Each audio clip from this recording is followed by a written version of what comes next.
안녕하세요. SEL입니다. MB 튜토리얼 일단 시작이라는 제목으로 동영상을 하나 만들어 보았습니다. MB를 설치하면 함께 설치되는 그 기본적인 샘플 데이터만 가지고 별도의 보조자료 없이 쭉 한번 따라해 보실 수 있는, 그러면서 MB의 전반적인 내용을 둘러볼 수 있는 그런 내용을 한번 다루어 보았습니다. 자, MB를 실행합니다. 리눅스나 맥에서는 명령창 터미널이죠. 그래서 MB라고 치시면 되고, MB를 실행하면 이와 같은 상태가 됩니다. 버전에 따라서 조금 다를 수는 있지만 거의 이와 같이 생겼고요. 지금 여기 그 서버라는 메뉴가 새로 생성된 거는 MB 5.6부터입니다. MB 기능들을 이것저것 사용해 보시면서 MB가 어떻게 망가지거나 하는 일은 절대 없으니까요. 부담 없이 막 버튼도 눌러 보시고 기능도 실행해 보시고 그래도 괜찮습니다. 영상을 하나 열어 보겠습니다. 당연히 파일에 오픈 해서 보시면은 지금 MB 설치 폴더 프로그램 파일스에 C 프로그램 파일스 해리스, 그리고 그 아래 이제 버전에 따라 MB 5.6, 여기를 이제 MB 설치 폴더라고 하는데, 그 아래에 이제 데이터 폴더를 가보시면 지금 보시는 바와 같이 몇 가지 테스트를 해보라고 설치 같이 되어 있는 작은 파일들이 있습니다. 이 중에 일단 큐비볼더 MSI 이 파일을 열어보도록 하겠습니다. 보다시피 그 MB의 기본 MB 표준 포맷은 영상을 담고 있는 사이즈가 좀 큰 이 파일과 영상에 대한 정보를 기술하고 있는 헤더 파일 .hdr 확장자를 가진 헤더 파일, 이렇게 한 쌍으로 되어 있습니다. 요거를 MB 그 표준 포맷이라고 하고, 이 파일을 열면 이제 ENP 파일이 생성되는데, ENP 파일은 MB 피라미드 파일이라고 해가지고 MB에서 영상을 확대하고 축소할 때 그 확대 배율, 축소 배율에 대한 영상을 미리 다 확대 축소를 만들어 놓는 거예요. 그래서 작게 만든 것부터 크게 만든 것까지 쭉 쌓아 놓으면 그게 피라미드처럼 된다 해서 그 피라미드라는 이름이 붙어 있고, 저 파일은 지금 여러분들 컴퓨터에는 없을 수도 있고요.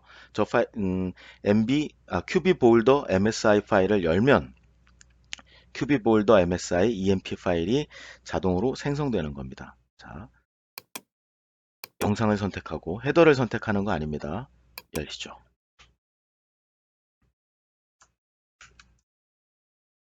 자, 영상을 하나 열었더니 이 위에 잠자고 있던 그 도구 버튼들이 다 살아났고요. 오른쪽 아래 보시면 이 영상에 대해서 간단한 정보를 기술하는 내용이 보여지고 있습니다.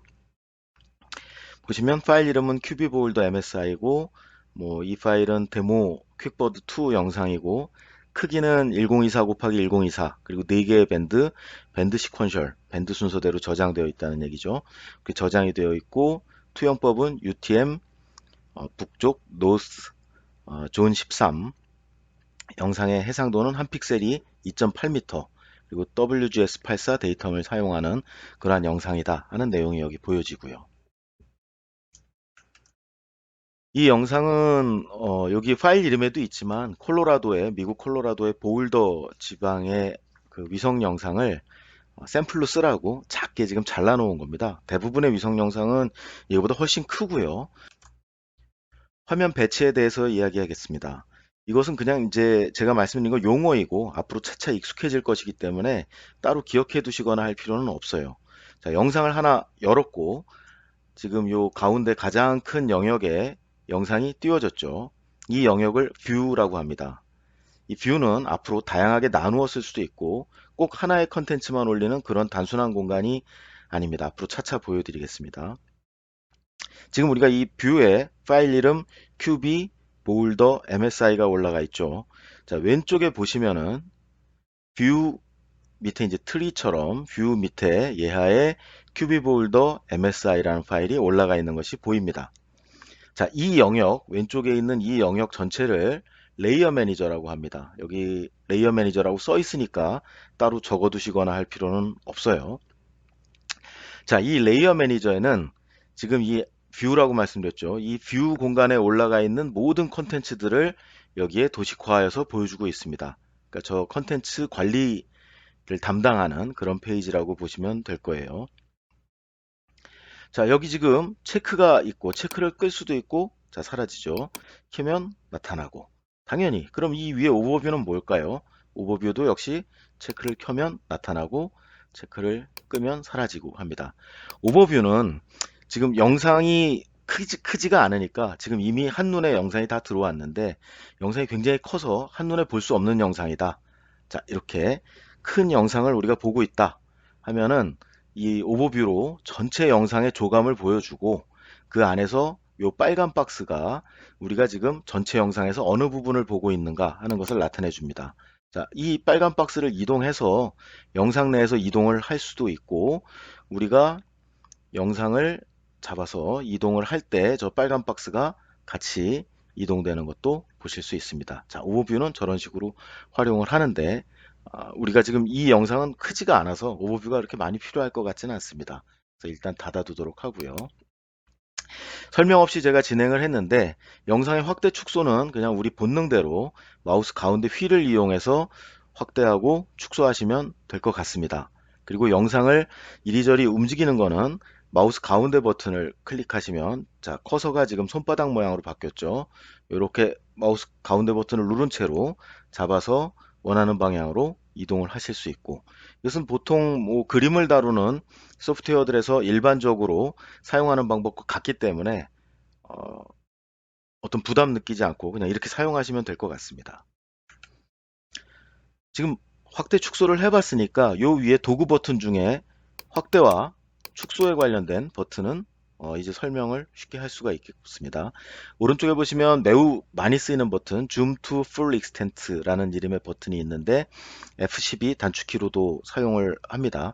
자주 쓰기 때문에 단축키 기억해 두시는 것도 좋고요. 클릭을 하면 어떤 일을 하냐 하면 모든 영상이 한눈에 들어올 수 있도록 꼭 맞게 무조건 조절을 해서 넣어주는 일을 합니다. 그래서 영상에서 어떤 일을 하시다가 지금 내가 어디에 있지? 할 때 아까 오버뷰를 사용하시는 방법도 있지만, 오버뷰는 크기가 워낙 작기 때문에 영상 전체를 조감할 때 저 F12 키를 이용해서 풀 익스텐트를 보는 그런 기능 많이 사용됩니다.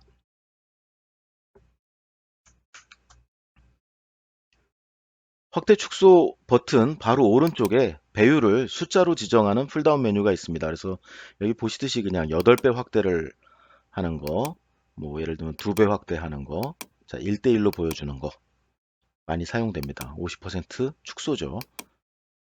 필요하신 대로 사용을 하시면 됩니다. 예. 저는 잘 사용하지는 않는데 요 줌 버튼 해서 요거는 마우스로 드래그를 해서 원하는 부분을 이렇게 확대해서 보는 그런 기능입니다. 이런 식으로 확대에 들어가 보는 거. F12 키를 누르면 말씀드렸듯이 전체 화면이 들어오게. 일부러 설명을 하려니까 어색한데 여기 이 버튼은 로테이트 되어 있죠. 로테이트 잡아서 영상을 원하는 방향으로 돌려서 보실 수가 있습니다. 일부러 설명하는 게 이상하네요. 여기 보시면은 이 버튼 노스 업이라고 되어 있죠. 이걸 누르면 다시 처음처럼 북쪽으로 정렬을 시켜 놓는 것이고요. 여기 90도 방향으로 로테이트를 하는 그러한 기능도 여기에 구현이 되어 있습니다. 다시 노스 업.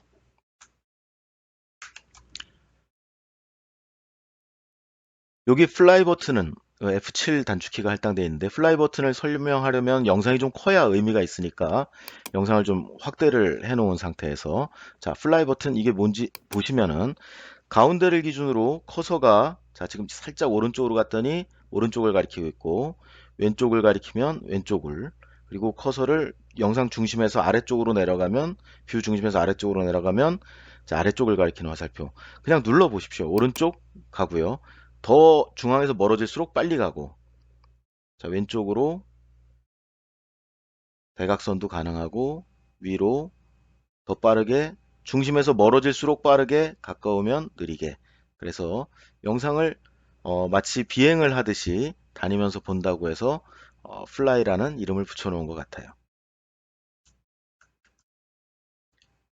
여기 손바닥, 아까 우리가 마우스 가운데 버튼으로 커서를 바꿔서 사용을 했듯이 지금 아예 지금 커서의 모드를 요 손바닥 버튼을 누르면 F6네요. 이렇게 움직일 수 있죠. 지금은 마우스 왼쪽 버튼으로 하고 있습니다. 마우스 가운데 버튼이 사용하기가 좀 그 인체공학적으로 편하게 사용하지는 못하죠. 그래서 이런 경우에 아예 커서 자체를 손바닥으로 바꿔서 사용하시면 되고, 이게 이제 처음에 사용했던 일반적인 커서 셀렉트입니다. 자, 우리가 이제 영상 안에서 여기저기 둘러보고 확대도 하고 축소도 하는 그 기능은 찾았는데, 이 영상이 실제 어디냐? 우리가 물론 제가 보울더라고 말씀을 드렸지만, 그래서 보울더 어디냐? 자, 이런 게 궁금하죠. 이럴 때 사용할 수 있는 방법들이 있는데, 가장 흔하게 편하게 사용할 수 있는 방법은 Views 메뉴에 Reference Map Link를 클릭하시면 그 ESRI에서 제공하는 지도가 나와요. 그래서 우리가 지금 여기 화면상에서 보는 이 뷰 영역을 지도에서, 자, 지금 보는 뷰 영역이 지도에서 요 하늘색 박스로 쳐놓은 요 부분이다. 이렇게 보여주고 있습니다. 그래서 여기 지금 보시면은 베이스라인 저수지가 여기 나오고 있고, 실제 영상에서도 그렇게 나오고 있습니다. 그래서 이 건물 요거 뭐지? 라고 하시면 이렇게 해서 쭉 확대를 해 보시면, 네, 내빈 무슨 중학교, 이렇게 지도상에서 확인을 해 보실 수가 있습니다. 요 S3 지도는 그냥 해보시면 되죠. 뭐 지도 배경을 위성 영상으로 선택할 수도 있고요. 지도 배경을 어떤 뭐 다른 형태로 골라서 사용하실 수가 있으니까 여러분들이 원하시는 그러한 형태로 사용해 보시면 될 것 같습니다. 아주 유용하게 쓰이는 기능입니다. 레퍼런스 맵 링크. 지금 보시다시피 뷰하고 저 레퍼런스 맵 링크는 그 목적 그대로 같이 연동해서 움직입니다. 다른 방법으로는 구글 어스를 이용하는 건데요. 당연히 구글 어스가 설치되어 있어야 되겠죠. 여기 파일 메뉴에 Chip View 2 해서 구글 어스로 저 뷰를 보내라, 잘라서 보내라, 저 뷰를 떼내서 구글 어스로 보내라 하는 그런 의미가 되지 않습니까? 그래서 실행해 보시면,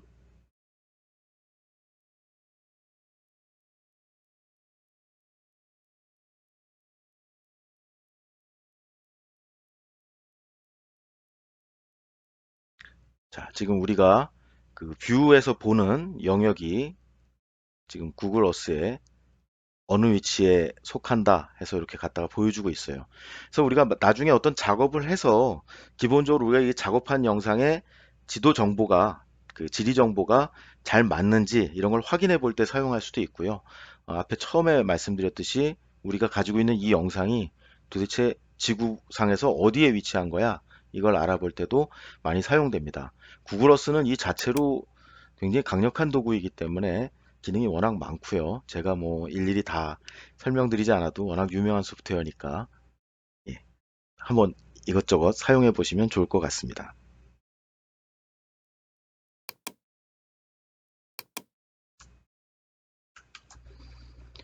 영상을 하나만 지금 올렸는데 하나 더 열어보시죠. 물론 우리 파일 오픈 아까 보셨고, 여기 버튼 있잖아요. 이거 당연히 우리가 다른 소프트웨어에서도 다 오픈 버튼은 이렇게 생겼으니까. 그래서 이번에는 아까 우리가 MSI 멀티 스펙트럴 이미지 칼라 영상을 열었고, 이번에는 흑백 영상 펜 이미지를 열어보도록 하겠습니다. 역시 이번에도 MV 스탠다드 포맷이기 때문에 큐비볼더 펜, 그리고 큐비볼더 펜에 확장자 HDR이 붙은 이 영상이 한 쌍으로 이루어져 있습니다. 자, 큐비볼더 펜 선택하시고 열기. 자, 흑백 영상이 하나 열렸고, 앞에 칼라 영상보다는 뭔가 좀 또렷한 것 같고요. 색깔은 없지만 지금 우리가 영상을 열었으니까 화면에 올라왔고, 지금 왼쪽에 레이어 매니저를 보시면은 앞에 열었던 큐비볼더 MSI 위에 큐비볼더 펜이 올라가 있는 그러한 모양을 도식화하고 있습니다.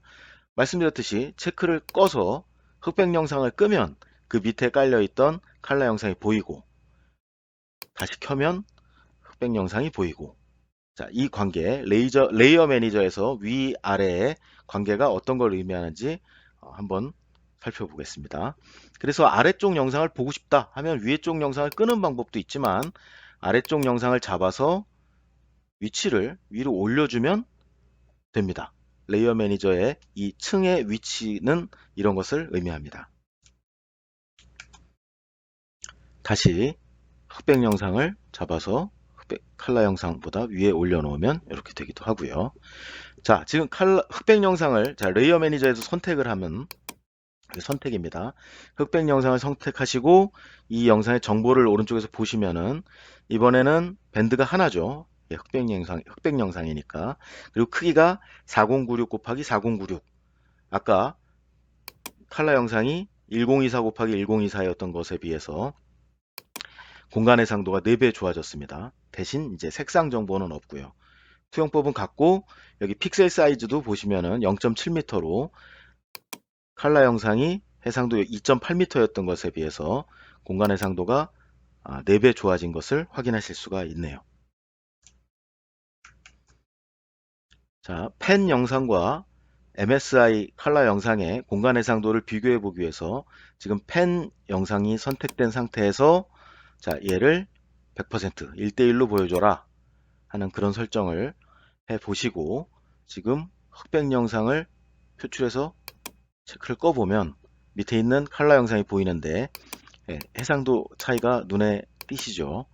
칼라 영상에서는 건물이나 차 같은 것들이 지금 알아보기 사실상 거의 어렵게 되어 있는데 흑백 영상에서는 지금 여기 차가 지나가거나 주차되어 있는 차들 이런 것들이 보다 또렷하게 보이고 있습니다. 자, MSI 칼라 영상 기준으로는 지금 4대1 배율이 되고 흑백 영상 기준으로는 1대1 상태가 되는 이유를 이제 이해하실 수 있을 거라고 생각을 합니다. 좀 더 그 해상도 차이를 명확하게 보기 위해서 흑백 영상 자체를 400% 확대를 하면 지금 상태에서 물론 흑백 영상도 이제 깨져서 보이는 상태인데요.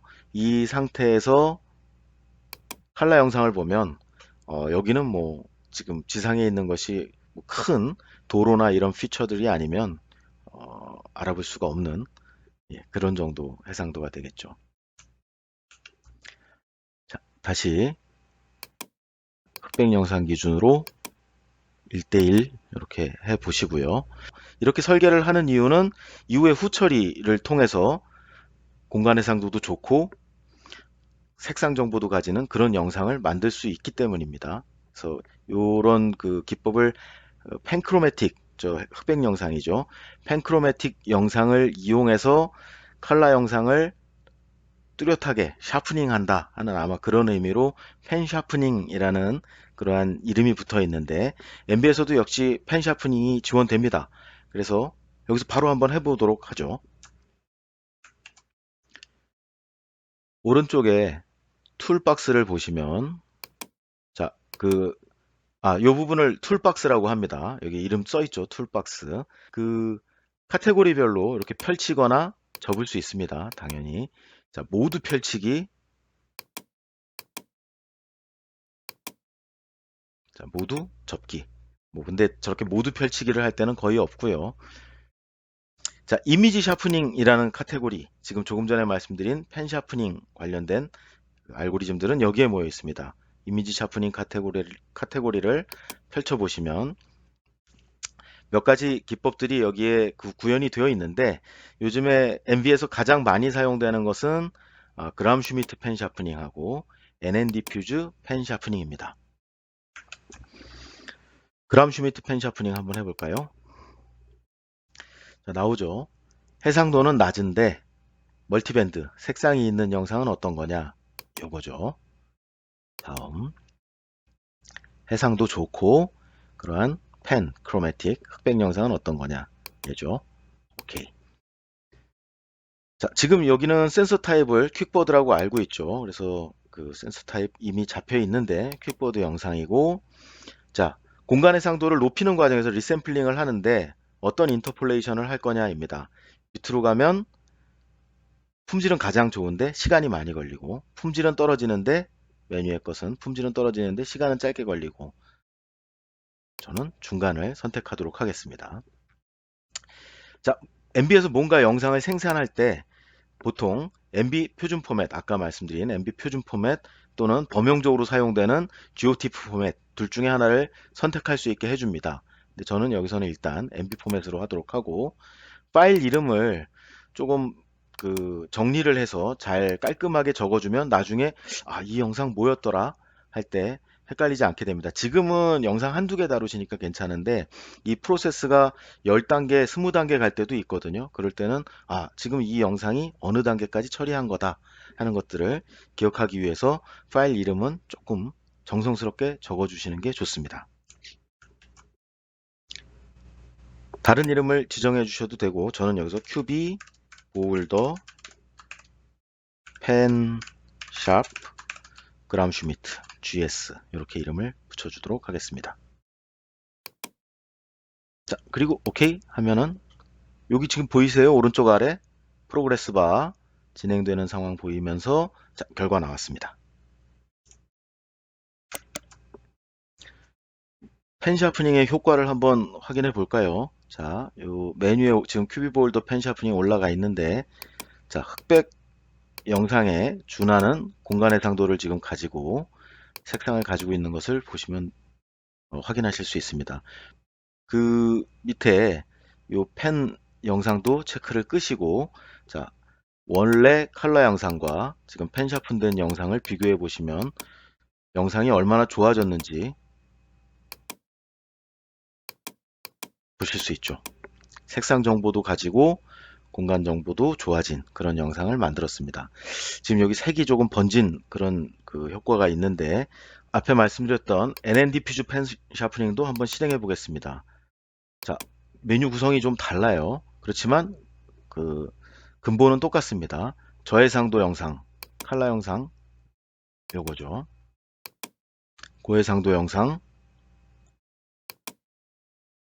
요겁니다. 자, 지금 옵션이라고 한 건 일단 생각하지 않고요. 출력 파일은 자, 이름을 또 정해 주겠습니다. QB 볼더 펜샤프, 이번에는 NN 디퓨즈, 저장, 그리고 고. 레이어 매니저의 요 아래는 그람슈미트 펜 샤프닝으로 되어 있고, 위에는 지금 NN 디퓨즈 펜 샤프닝이 올라가 있죠. 두 개를 이렇게 비교해 보시면 어떤 게 더 좋냐? 글쎄요, 뭐 저는 이거에 대해서 어떤 게 더 좋다라고 말씀드릴 정도의 어떤 권위자는 아니고, 다만 제가 생각했을 때 NN 디퓨즈 펜 샤프닝은 생각해 보시면 센서가 어떤 종류냐를 물어보지 않았어요. 그런데 그람슈미트 펜 샤프닝은 센서 모델을 어떤 모델, 아까 우리 킥보드를 지정해 줬죠. 물론 자동으로 디텍트는 했지만 그런 차이 때문에 NN 디퓨즈가 뭔가를 자동화하기에는 더 편하지 않나, 저는 그렇게 생각합니다. NN 디퓨즈 펜 샤프닝도 역시 원본 영상과 비교해 보면은 많이 영상이 좋아졌고요. 흑백 영상과 공간 해상도가 같은 수준의 영상을 만들어낸 걸 보실 수 있습니다. 그람슈미트 펜 샤프닝하고는, 그람슈미트 펜 샤프닝이 이 영상 기준으로는 조금 더 번짐이 많이 보이네요. 자, 우리가 지금 간단하게 두 가지 알고리즘, 그람슈미트 펜 샤프닝, NN 디퓨즈 펜 샤프닝을 실행해 보았는데, 이러한 기능들에 대한 레퍼런스, 나중에 참고 문헌을 기재하셔야 되거나 아니면 이게 어떤 알고리즘을 근간을 해서 만든 거야, 이런 걸 찾아보실 땐 도움말을 보시면 됩니다. MB의 헬프 메뉴를 보시면 여기 지금 쇼컨 리스트 있죠. 이게 아까 굳이 외우실 필요 없어요 라고 말씀드렸던 그러한 단축키들의 목록들이 여기에서 이제 찾아보실 수가 있고요. 차차 익숙해지시면 됩니다. 자, 도움말은 요거 단축키 F1 열어보시면 웹브라우저가 하나 열려요. 그리고 그 웹브라우저가 이제 책처럼 찾아보실 수 있게 되어 있습니다. 자, 처음 요 왼쪽 요 로고를 누르시면 도움말에 처음으로 가거든요. 자, 이 상태에서 우리가 조금 전에 사용했던 그람 슈미트 한번 검색을 해 보도록 하죠.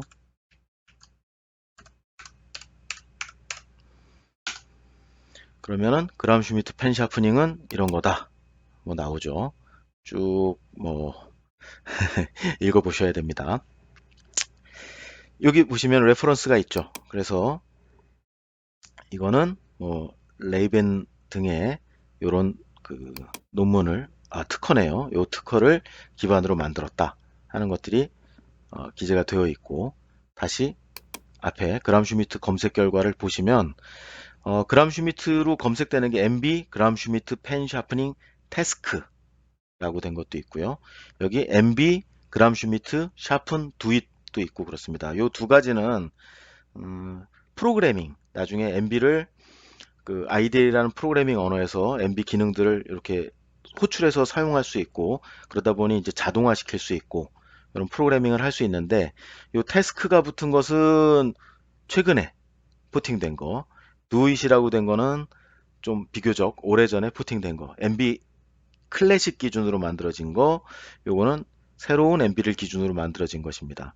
아, 요즘에는 이 두잇 이 루틴을 거의 쓰실 필요는 없어요. 다 이제 태스크로 포팅이 돼서 요걸 사용하시면 되는데, 자, 요거는 프로그래밍과 관련된 거니까 지금 열어보실 필요는 없을 것 같아요. 근데 이런 게 있다만 알아두시고 당장은 요 도움말이 아마 유용하실 겁니다. 다시 NN 디퓨즈 검색해 보시면 역시 여기도 NN 디퓨즈 펜 샤프닝 있고요. 자, 이런 알고리즘으로 만들었습니다 하고 나오고 레퍼런스가 여기에 있네요. 그래서 옵티컬 엔지니어링이라는 논문에 나온 알고리즘을 구현한 것이다. 이렇게 레퍼런스가 있으니까 나중에 문헌 참고하실 때, 참조 문헌 다실 때 MB의 도움말을 활용하시게 될 겁니다. 다시 앞 단계로 가보면 이번에도 NN 디퓨즈 펜 샤프닝과 관련된 태스크, 프로그래밍 하는 그런 방법에 대해서 용례죠.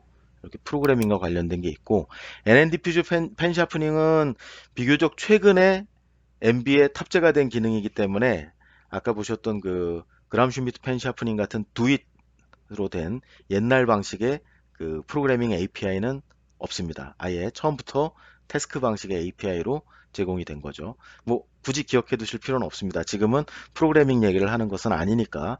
자, 어쨌든 도움말이 이렇게 있다. 그리고 도움말의 첫 번째 페이지는 이렇게 로고 버튼을 눌러 가지고 가는데, 여기 보시면은 MB 튜토리얼이라는 문서가 있어요.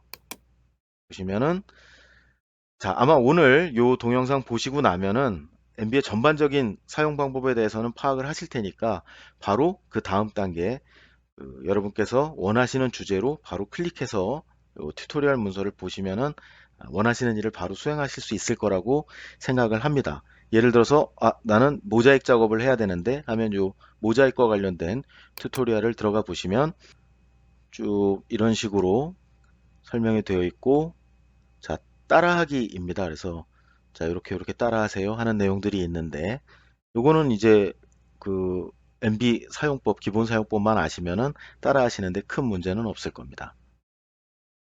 자, 앞 단계로 가보시면, 그래서 다양한 주제의 MB 튜토리얼이 있고, 알파벳 순서대로 나열을 해놓다 보니까 Getting Started with MB, 무조건 이게 제일 처음 해봐야 되는 문서인데 그냥 G 순서에 가 있습니다. 지금 오늘 제가 보여드리는 거하고 거의 유사한 내용들을 소개하고 있어요. 조금 전에 보셨죠?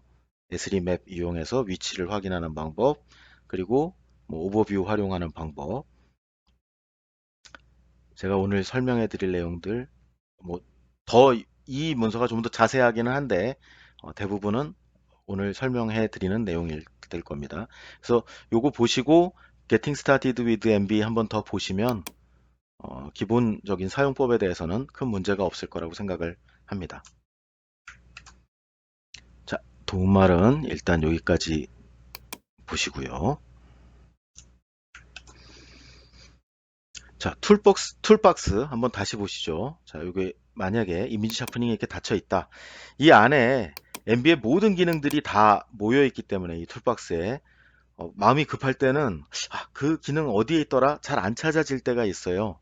그럴 때는 여기 서치박스 사용하시면 됩니다. 예를 들면 펜 샤프닝이니까 펜 샤프닝 기능들 어디 있더라?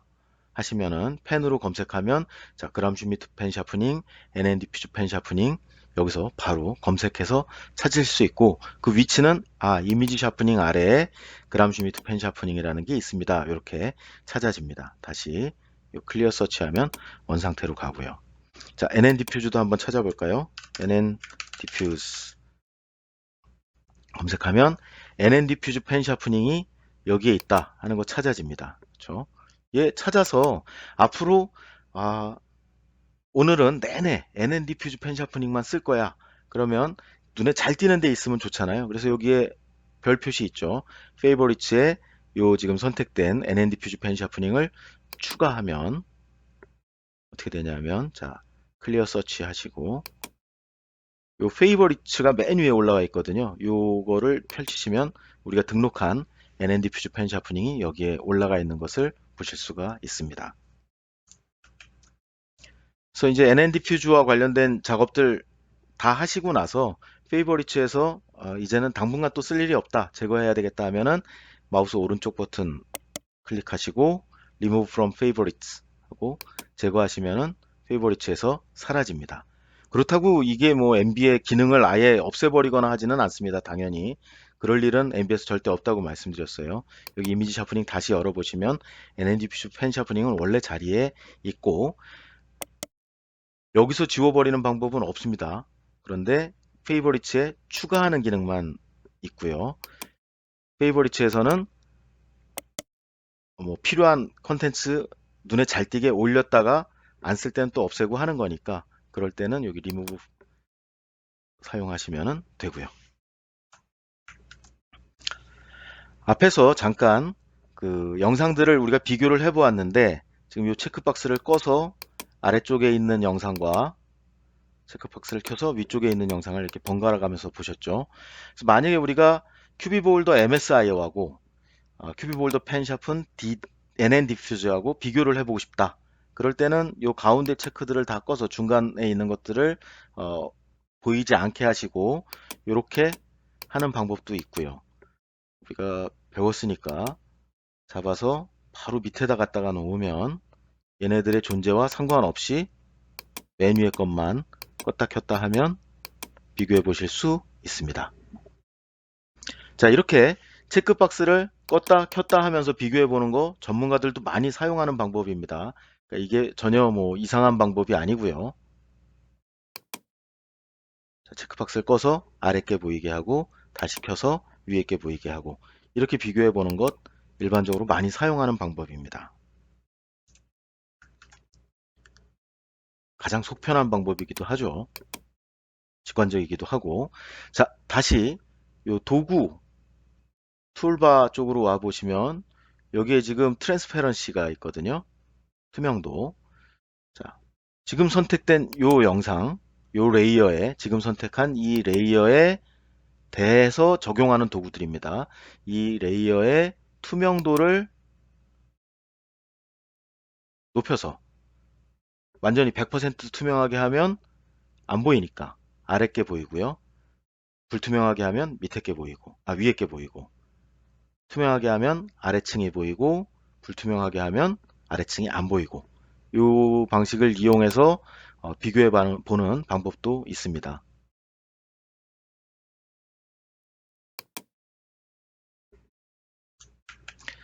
다음으로 아예 이런 그 영상 비교해 보라고 만든 도구가 있는데 여기 있어요. 여기.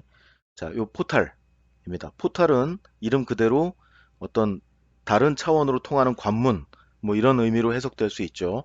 그래서 포털 클릭하시면 구멍을 뽕 뚫어서 지금 그 아래층에 있는 영상을 보여주는 문을 열었습니다.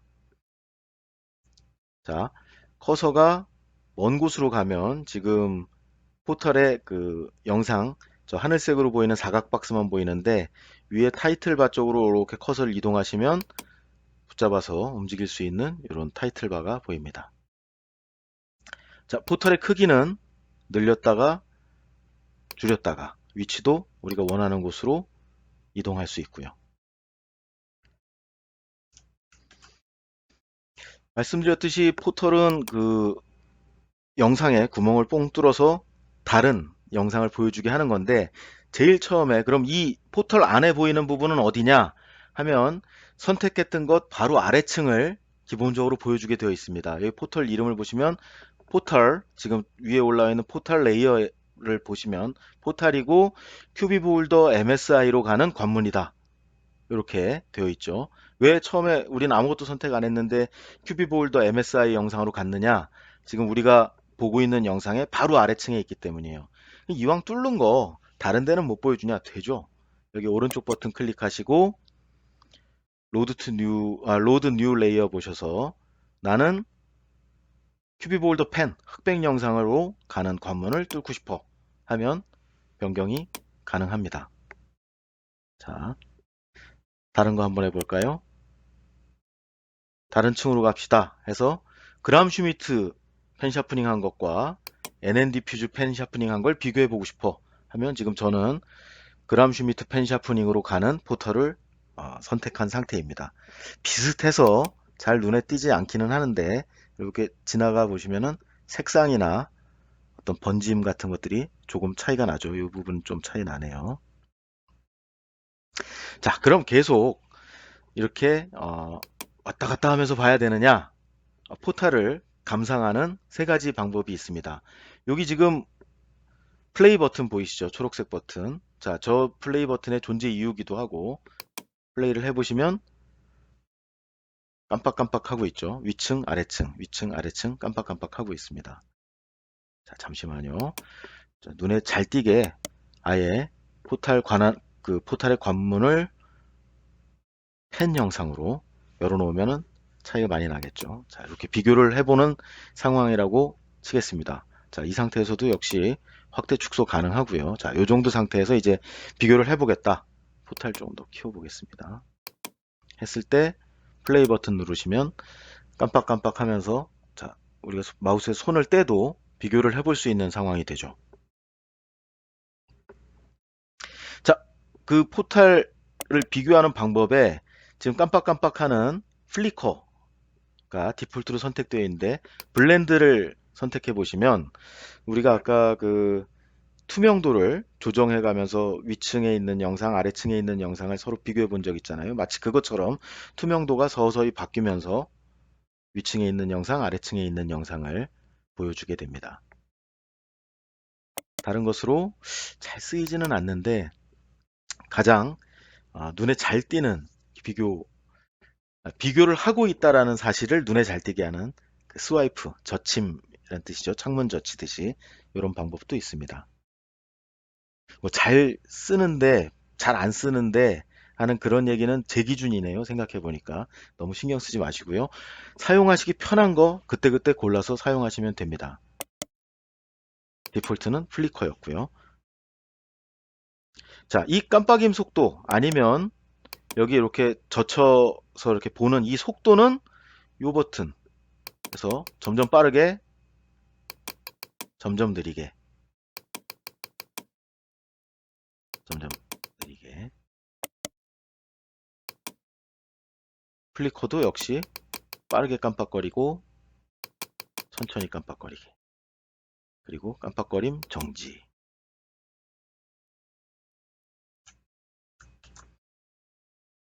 그러면 이 앞정 모양의 이 버튼은 뭘까요? 자, 영상을 한번 이동해 보죠. 마우스 가운데 버튼을 누르면 자, 손바닥으로 커서가 바뀌면서 영상을 움직일 수 있죠. 이때 저 포탈의 위치는 그대로 처음 지정한 위치에 있습니다. 만약에 우리가 여기에 앞정을 콕 찍어 놓는다면 영상을 움직일 때 포털도 앞정에 찍혔으니까 같이 움직인다 하는 그런 기능으로 사용하시면 될 것 같습니다. 자, 영상 확대, 축소, 그 다음에 이동. 마우스 앞정을 다시 뽑으면 자, 영상과 포탈은 따로 움직이게 되고요. 그럼 포탈은 한 번에 하나만 열 수 있나요? 그렇진 않습니다. 여러 개 열 수 있고요. 자, 요 포탈 하나 있고 포탈 하나 더 열면 자, 디폴트 말씀드렸죠? 처음에는 어, 우리가 보는 영상 NNDiffuse 바로 아래에 있는 MSI가 디폴트로 열리고 어느 쪽으로 갈지는 우리가 나중에 얼마든지 선택할 수 있고요.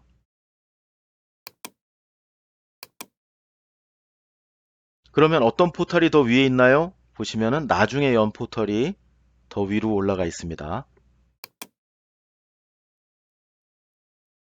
하나 더 열어도 되고.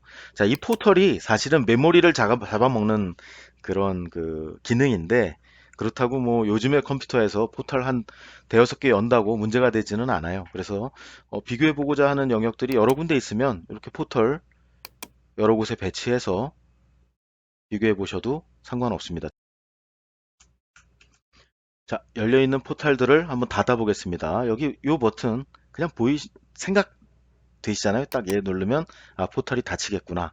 또는 여기에 이 P로 시작하는 포탈 레이어들을 마우스 오른쪽 클릭하셔서 리무브 해서 없애실 수도 있고요. 리무브 이렇게 없애실 수도 있어요. 포털 다 지웠습니다. 자, 그럼 여기 오른쪽에 세 개의 버튼은 뭐냐? 얘네들도 포탈인데 전체 화면 전체 영역을 포탈처럼 사용하는 포털이라는 이름은 안 쓰고 포탈에 있는 그 기능을 화면 전체에 대해서 지금 전체 영상이 바뀌죠. 플리커. 자, 깜빡깜빡하죠.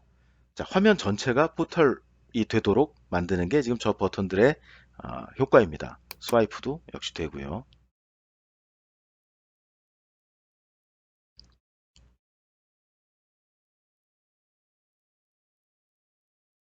자, 끄고. 어렵지 않죠. 그래서 실제로 영상을 비교해 볼 때 많이 사용합니다. 우리가 이 손으로 여러 번 그 체크박스를 껐다 켰다도 하는데 그 계속 반복되게 자동으로 하고 싶으면 이렇게 그 해놓고 기지개를 좀 켜면서 영상의 어떤 변화 같은 것을 탐지하거나 할 때 사용하죠.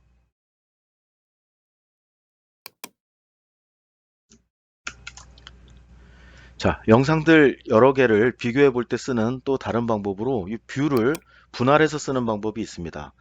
뷰 하나 쓸 때 세로 방향으로 둘로 나눴을 때 몇 개로 나눴을 때 가로 방향으로 몇 개로 나눴을 때 지금은 2 곱하기 2로 타일 배치를 해서 뷰를 나눴을 때를 한번 해보도록 하죠.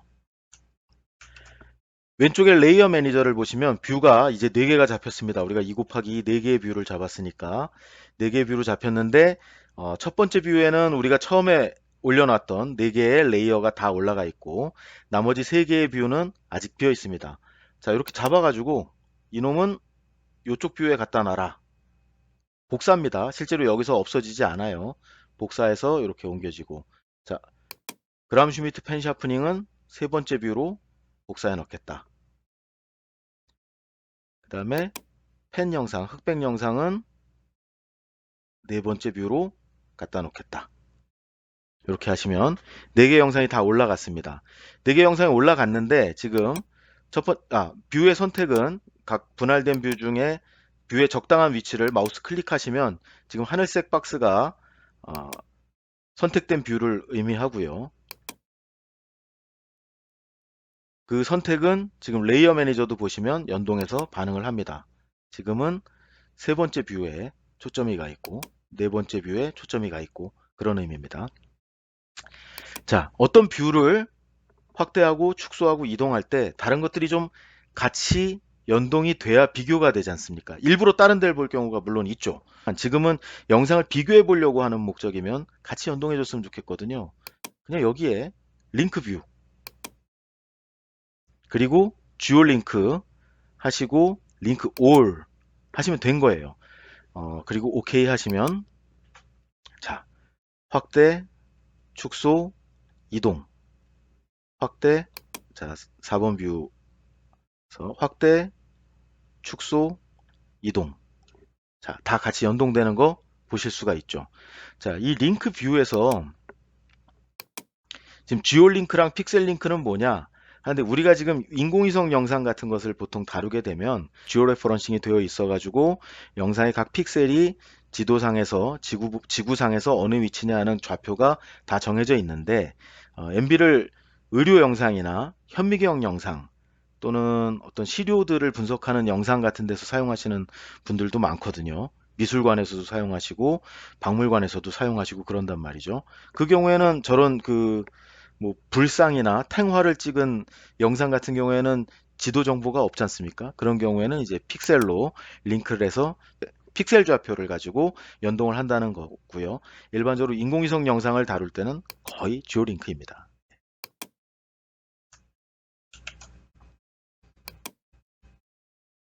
자, 같이 연동되는 거 보셨죠? 물론 이 각각에서 어, 각각은 독립된 뷰입니다. 링크가 되어 있을 지연정 독립된 뷰여서 레이어 매니저에서도 이렇게 다 뷰가 따로 분할되어 있는 것을 보실 수가 있어요. 자, 뷰를 이렇게 나눠서 보니까 화면이 조금 더 넓었으면 좋겠다 하는 생각이 들 때가 있습니다. 자주 쓰는 기능은 아닌데 여기에 지금 보시면 레이어 매니저와 툴박스에는 디태치 버튼이 있어요. 떼어내기. 이 버튼을 클릭하시면 레이어 매니저가 이렇게 독립돼서 떨어져 나옵니다. 툴박스 역시 이렇게 디태치 버튼을 누르면 떼어내서 나오고요.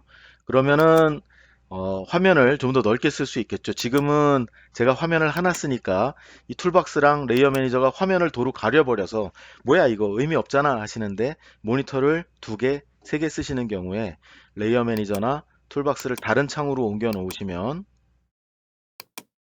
중앙에 있는 이 뷰 화면을 좀 넓게 쓰실 수 있죠. 걱정하지 마시고 얘 다시 닫으시면 아니면 여기에 있는 어태치 버튼을 누르시면 다시 제자리로 돌아갑니다. 그러니까 떼어내고 싶으실 때는 부담 없이 떼어내시면 됩니다. 다시 도로 끼워 넣는 거 아주 간단하니까요.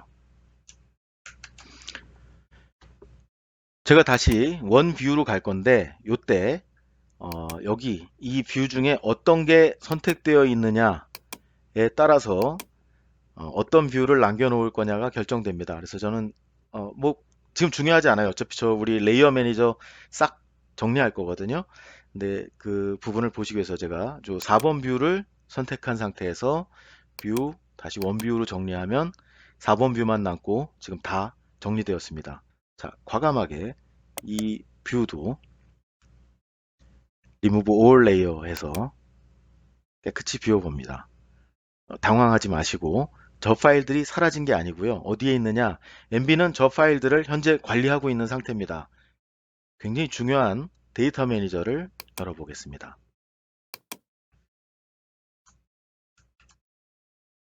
자, 여기 다 있죠. 4개. 펜 영상, MSI 영상, 그람 슈미트 펜 샤프닝 영상, NND 퓨즈 펜 샤프닝 영상 여기에 다 올라와 있습니다. 사실 MB에서 파일을 열면 모든 데이터는 이 데이터 매니저를 통해서 관리가 됩니다. MB가 지금 보시는 파일들을 움켜쥐고 있다는 얘기죠. 자, 화면에선 사라졌더라도 여기에만 등록되어 있으면 MB의 작업 도구들이 바로 저 파일들이 열려 있다라는 걸 인식해서 사용할 수 있는 상태입니다. MB 입장에서는 파일을 가지고 있다. 파일을 열어놓은 상태다. 이렇게 이해하시면 되겠습니다. 자, 앞에서 우리가 파일을 오픈하자마자 바로 화면에 디스플레이어가 되었기 때문에 디스플레이에 대한 생각을 깊이 해보지는 않았는데 순서상으로는 파일을 열거나 하면 MB 데이터 매니저에 먼저 등록이 되고 여기에서 디스플레이로 보내는 겁니다. 그런데 현재는 디폴트 설정에 의해서 파일을 열면 바로 디스플레이까지 하도록 되어 있는 거예요. 자, 그런 설정은 어디에 있을까요? 자, MB와 관련된 모든 설정은 파일 Preferences 여기에 있습니다. 환경 설정. 그리고 지금 여기 그 항목들을 보시면 데이터 매니저 항목이 있죠. 자, 데이터 매니저 제가 중요하다고 말씀드렸죠. 이 중요하니까 항목을 아예 따로 빼놓은 겁니다. 자, Auto Display Files on Open Yes. 자, 요 설정 때문에 파일을 열면 자동으로 일단 우리가 따로 신경 쓰지 않아도 화면상에 디스플레이를 하는 겁니다. 이 설정이 마음에 안 드시면 노 하실 수도 있죠. 근데 뭐 특별한 상황이 아니면 요거는 yes가 더 편합니다. 그러니까 디폴트로 이렇게 잡아놨겠죠. 자, 디폴트 디스플레이는 멀티 스펙트럴 영상을 열 때 디폴트 디스플레이가 뭐냐? 트루 컬러로 디스플레이 한다. 만약에 식생 관련된 작업을 주로 하시는 상태라면 그럴 때는 컬러 인프라레드로 디폴트 디스플레이를 하도록 설정할 수도 있습니다. 자, 일반적으로는 트루 컬러로 영상을 먼저 보고 하시는 게 일반적이니까 이런 그 설정으로 디폴트가 되어 있습니다. 바꾸시고 다시 원 상태로 돌리는 거 어렵지 않기 때문에 이렇게 저렇게 막 바꿔보시는 거는 좋은 시도입니다. 걱정하지 않아도 된다고 말씀드린 게 여기 디폴트로 되돌리는 설정을 디폴트로 되돌리는 그 버튼이 있잖아요. 그러니까 여러분들이 이 프레퍼런스 이거 어떻게 작동하는 거야 할 때 이것저것 클릭해 보시는 거 좋은 시도입니다. 하나만 더 볼까요? 여기 그 MB를 시작할 때 데이터 매니저도 같이 이렇게 화면에 열어줄 거냐, 론치 데이터 매니저 할 거냐 했을 때 지금 설정이 디폴트 노로 되어 있거든요. 이것도 역시 MB 시작하면 저 데이터 매니저 굉장히 중요하다고 했으니까 같이 열어 이렇게 설정하실 수도 있는데 저는 노가 맞는 것 같습니다. 지금 우리가 3, 40분 동안 계속 MB를 사용하면서 이제서야 데이터 매니저를 열기도 했고요. 그러니까 파일을 열면 대부분의 경우에 그 데이터 매니저가 없어도 화면을 이렇게 열어서 영상을 조회하고 하는데 문제가 없거든요. 그래서 데이터 매니저를 열지 않아도 지금 여기까지 이미 왔을 정도로 데이터 매니저가 디폴트로 열릴 필요는 없기도 하고, 자, 이거 닫아 보시면 데이터 매니저가 없더라도 F4키로 필요하면 언제든지 띄울 수가 있기 때문에 굳이 저 설정은 그렇다고 뭐 저 설정을 yes로 해 놓는다고 문제될 것도 없죠. 자,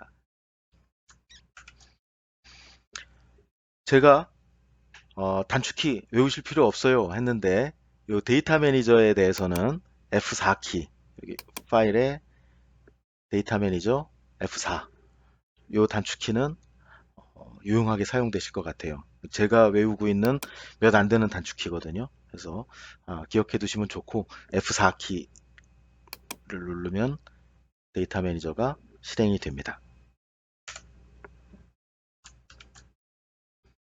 자, 데이터 매니저는 평소에는 잘 눈에 안 띄지만 데이터 매니저가 있어야만 할 수 있는 것들이 있어서 자주 쓰이게 되실 거고요. 자, 그럼 영상을 열었을 때, 오픈했을 때 바로 화면에 디스플레이 되는 과정에 대해서는 저 프레퍼런스에서 설정한 거다. 이건 이제 알겠는데 아까 우리가 펜 샤프닝을 했을 때 그 결과들도 바로 화면으로 올라왔잖아요. 이건 어떻게 된 걸까요? 여기에 한번 보시면은 이미지 샤프닝에 그라움 슈미트 펜 샤프닝 우리가 아까 할 때 보시면은 자,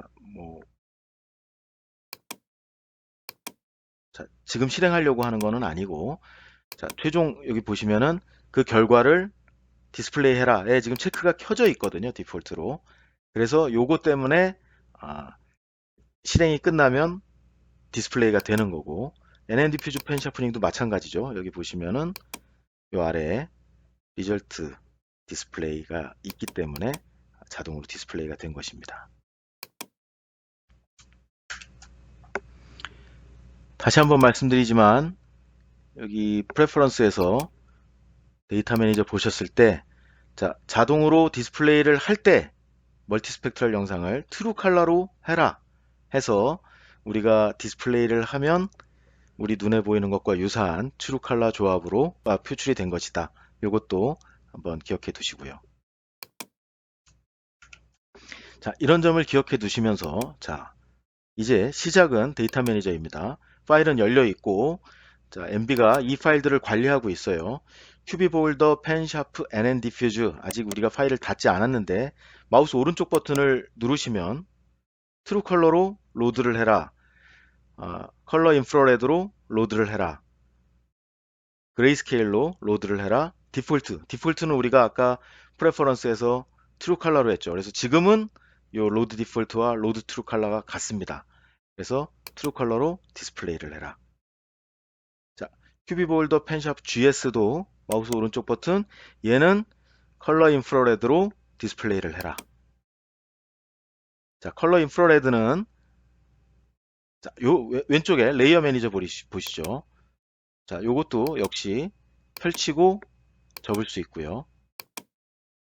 자, 둘 다 펼쳐 보시면 큐빅 홀더 펜샵 GS 지금 위에 올라와 있는 영상은 우리가 컬러 인프라레드 조합으로 표출을 해라 했는데 이게 어떤 거냐면은 적외선 밴드 830 나노미터 적외선 밴드를 빨간색에다가 할당하고 화면상에 빨간색으로 할당하고 660 나노미터 실제 촬영할 때는 빨간색이지만 얘를 화면상에는 녹색에다 할당하고 560 나노미터 촬영할 때는 560 나노미터면 초록색 영역이죠.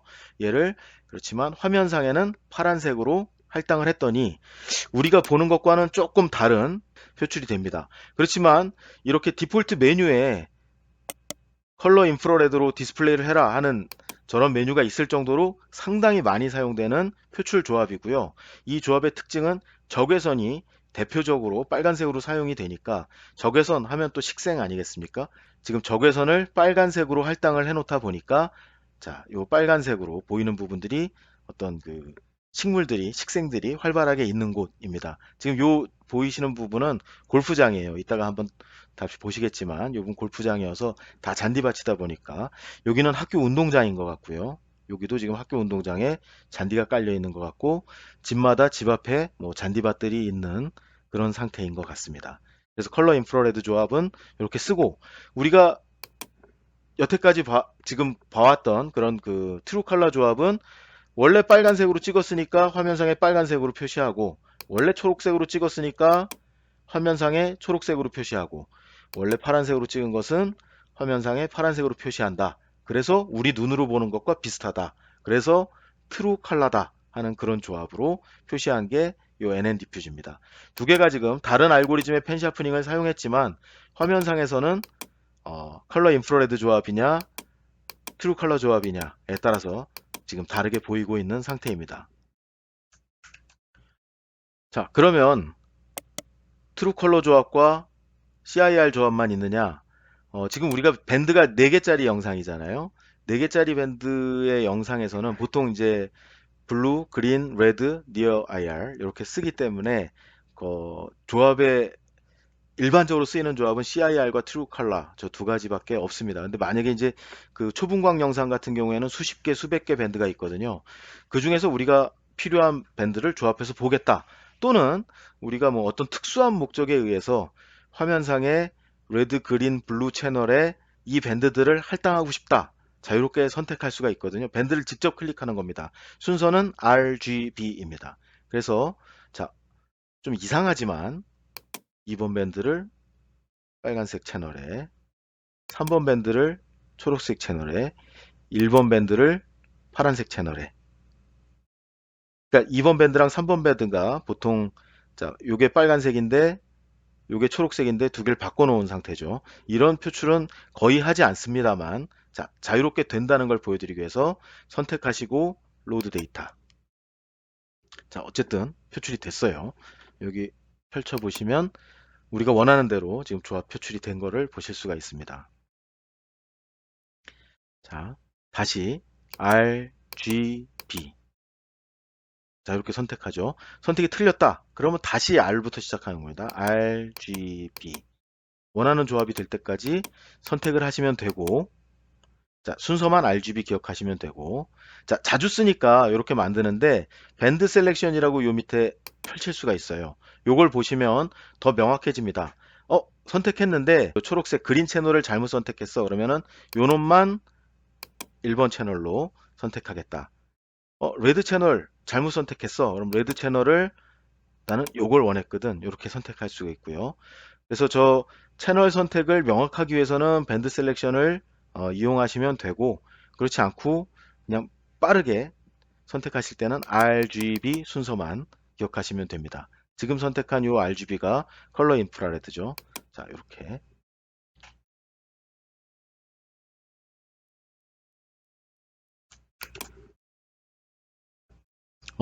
색상이 좀 이상하네요. 아유, 잘못 선택됐군요. RGB 잘못 선택됐네요. 자, RGB 이렇게 선택하시면 요게 컬러 인프라레드. 자, 그쵸? 컬러 인프라레드로 지금 표출된 걸 보실 수가 있습니다. 얘는 지금 선택 잘못됐으니까 레이어 매니저에서 제거하고, 그 다음에 얘는 지금 일부러 이상하게 표출을 했던 거니까 얘도 레이어 매니저에서 지우겠습니다.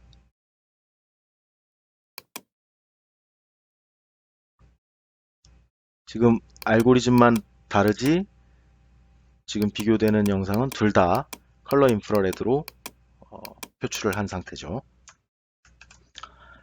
이렇게는 잘 안 하는데 어떤 거냐면 지금 영상을 다른 얘랑 얘는 다른 파일이잖아요. 다른 파일에 있는 영상들도 조합을 해서 표출할 수가 있어요. 그래서 예를 들면 레드 채널은 요 놈으로, 그린 채널은 요 놈으로, 블루 채널은 요 놈으로, 이렇게 지금 다른 파일인데 다 한 번에 선택이 됐죠. 이렇게 표출할 수도 있습니다. 뭐 잘 쓰는 기능은 아닙니다. 음, 아, 예. 지금 요 세 개의 밴드를 선택했는데 요 MSI는 지금 해상도가 달라요. 그래서 그 영상의 배열이 다르기 때문에 하나의 그 레이어에 올릴 수가 없다 하는 에러인데 저는 이렇게 에러 날 줄 알고 있었어요. 여러분들께 이러면 안 된다는 걸 보여드리려고 한 거고요. 자, 다시 여기, 여기 다시 레드, 그린,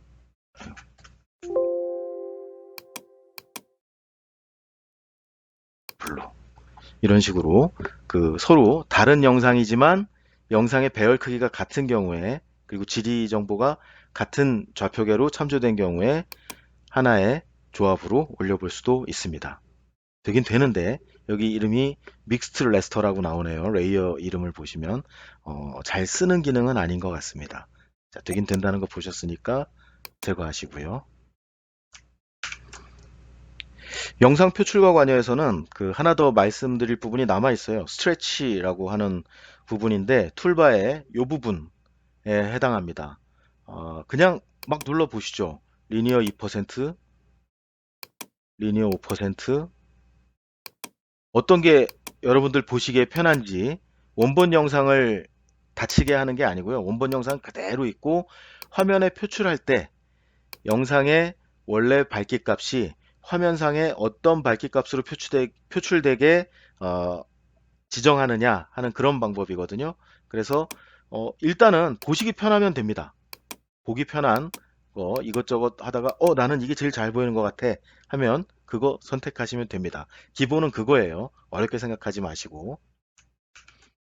그렇지만 저게 무슨 의미인지는 조금 알고 싶잖아요. 아, 자, 위성 영상, 어떤 영상이든 영상의 실제 그 값은 읽어보면 뭐 0에서 255일 경우도 있고 0에서 1023일 경우도 있고 뭐 1024단계, 2048단계 아니면 0.0에서 1.0의 실수로 그 데이터로 리얼 타입 데이터로 할당이 되어 있는 경우도 있고 그렇습니다.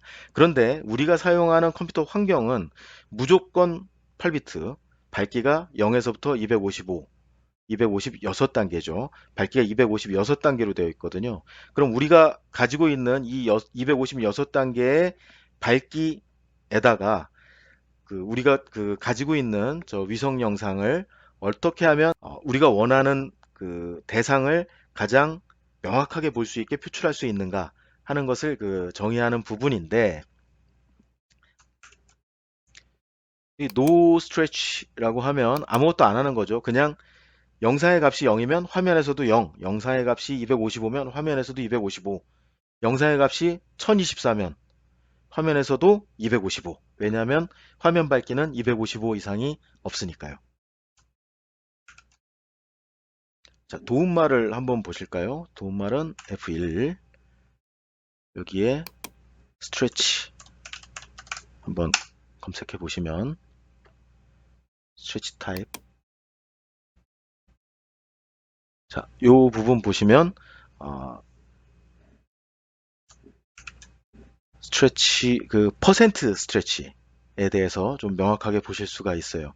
자, 그 원본 오리지널 위성 영상에 있는 픽셀 값들을 히스토그램을 쫙 그려봤더니 0에서부터 800까지 데이터가 분포하는데 대부분은 200에서부터 한 500 사이에 이렇게 분포를 합니다.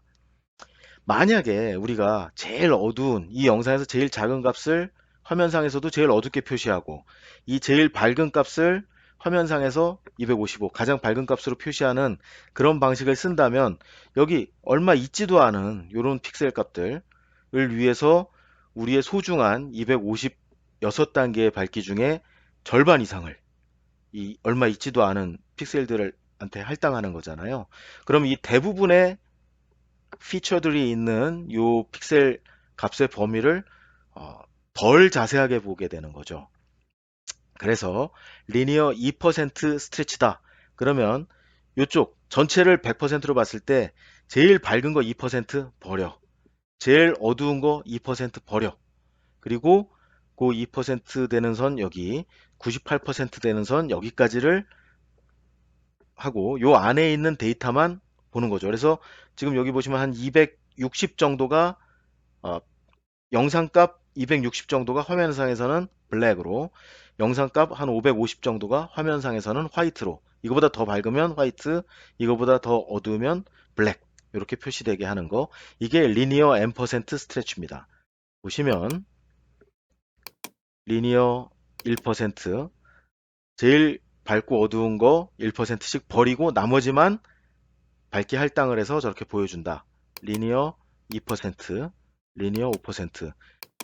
당연하게도 저 퍼센트가 올라갈수록 그 컨트라스트는 더 강해지죠. 그래서 이제 여기 히스토그램 스트레치라는 버튼이 보이시는데 요 놈을 누르면 지금 우리가 몇 퍼센트 여기 골랐던 거 여기에 해당하는 거를 직접 고를 수가 있어요. 빨간 채널은 여기서부터 여기까지 보여준다. 그래서 영상에서 165에서부터 509까지만을 밝기 할당을 해서 보여주고 요거보다 어두운 거는 새카맣게, 요거보다 밝은 거는 새하얗게 표출한다. 녹색 채널도 뭐 이런 식으로 한다. 파란 채널도 여기서부터 여기까지만 본다. 이렇게 직접 지정하실 수도 있고, 자, 직접 지정해 주실 수도 있고, 여기에 값을 써 주실 수도 있고, 몇 퍼센트인지 써 주실 수도 있고, 그 다음에 RGB를 다 같이 통괄해서 몇 퍼센트로, 여기 다 다른 값을 쓸 수도 있지만 다 똑같은 값을 써서 몇 퍼센트 스트레치다 지정해 주실 수도 있고 그렇습니다. 자, 그래서 지금 요 부분이 이러한 그 스트레치와 관련된 부분인데 요 왼쪽에 있는 버튼들이 있어요. 자, 요 버튼은 그 통계 계산을 할 때 히스토그램 계산을 해서 몇 퍼센트를 잘라낼 때 영상 전체, 여기 full extent라고 나오죠. 영상 전체를 카운트해서 리니어 몇 퍼센트를 계산한다 하는 거고요. 지금 요 부분은 지금 보이는 부분만 가지고 계산을 한다 하는 건데 둘 다 view extent죠. 보이는 부분만 가지고 계산을 하는데 요놈과 요놈의 다른 점은 얘는 계산하고 나면 옮겨도 한번 계산된 거 그대로 적용해서 씁니다. 그런데 얘는 지금 화살표 보이시죠? 이동할 때마다 화면 선택할 때마다 지금 뷰 익스텐트가 바뀌잖아요. 보이는 영역이 바뀌니까 보이는 영역이 바뀔 때마다 그 계산을 다시 해가지고 보여준다 하는 그런 설정입니다. 편할 수도 있는데 시스템 부하가 좀 커요. 얘는 지금 계산 계속 다시 하니까. 그래서 뭐 저는 요거 아니면 요거를 사용합니다. 자, 우리가 지금 뷰에 그리고 레이어 매니저에 뷰와 레이어 매니저는 사실은 같은 겁니다.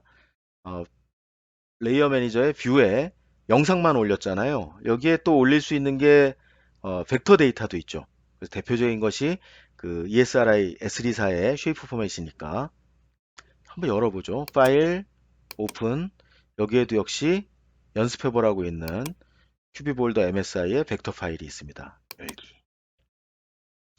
자, 잘 안 보이니까 화면을 조금 축소해 보시고, 자, 이럴 때 우리가 화면상에 어디를 클릭하면 이게 벡터가 클릭된 건지 선택된 건지 영상이 선택된 건지 잘 안 보일 때가 있어요. 그럴 때 레이어 매니저를 이용하는 게 명확합니다. 그래서 지금 그 레이어 매니저 보시고 NN 디퓨즈 영상을 선택한 상태에서 스트레치를 선택할 수가 있는 겁니다. 얘를 선택하시면, 벡터를 선택하시면 벡터는 영상이 아니니까 스트레치 버튼 이런 것들이 죽어 있어요. 그죠? 그래서 NN 디퓨즈 펜 샤프닝 영상 선택하시고 스트레치. 자, 이게 칼라 인프라레드고 그 칼라 인프라레드 조합의 특성상 그 식생이 있으면 빨간색이 강하게 보이잖아요. 그래서 벡터가 빨간색으로 표시되는 건 잘 보이지 않아요. 자, 벡터의 색깔을 바꿔보겠습니다. 자, 요 벡터 레이어에 마우스 오른쪽 버튼 클릭하시고 프로퍼티스. 저 벡터의 속성을 바꾸는 거죠. 지금 보면 이 벡터가 세 가지 종류가 이 안에 섞여 있네요. 섞여 있는데 다 지금 빨간색으로 솔리드 컬러로 배정이 돼 있어요. 색깔부터 조금 수정을 해 보도록 하겠습니다. 1번은 그냥 빨간색 두시고, 아니요, 빨간색이 지금 좀 그러니까 색깔을 노란색으로 바꾸고, 두 번째 거는 어떤 걸로 할까요? 보라색으로 바꾸고, 세 번째 거는 보라색 잘 안 보일 것 같은데 주황색으로 바꾸고, 뭐 이런 식으로 한번 선택을 해보고요. 잘 보이게 하려면 선 굵게 하는 게 제일 좋겠네요. 그래서 선을 굵게, 여기 어플라이 하시면 바로 반영됩니다. 선을 굵게 이렇게 해서 어플라이 오케이 하시면은 요 보라색 선택한 게 좀 마음에 안 드네요. 다시 프로퍼티스, 예, 색깔 좀 더 잘 보이는 걸로 하겠습니다. 어, 파란색 할까요? 빨간색, 검은 빨간색으로 하겠습니다. 자, 이렇게 보이시죠? 자, 저 벡터 데이터들이 뭘 의미하는지 한번 보려면 여기 마우스 오른쪽 클릭하시고 벡터에서 View Edit Attributes라는 메뉴가 있습니다. 이놈을 선택하시면 벡터가 지금 22개에 몇 번부터 시작하나요? 1번부터 시작하니까 22개의 폴리곤이 있는데 그 폴리곤들의 성격이 어떤 거는 페어웨이,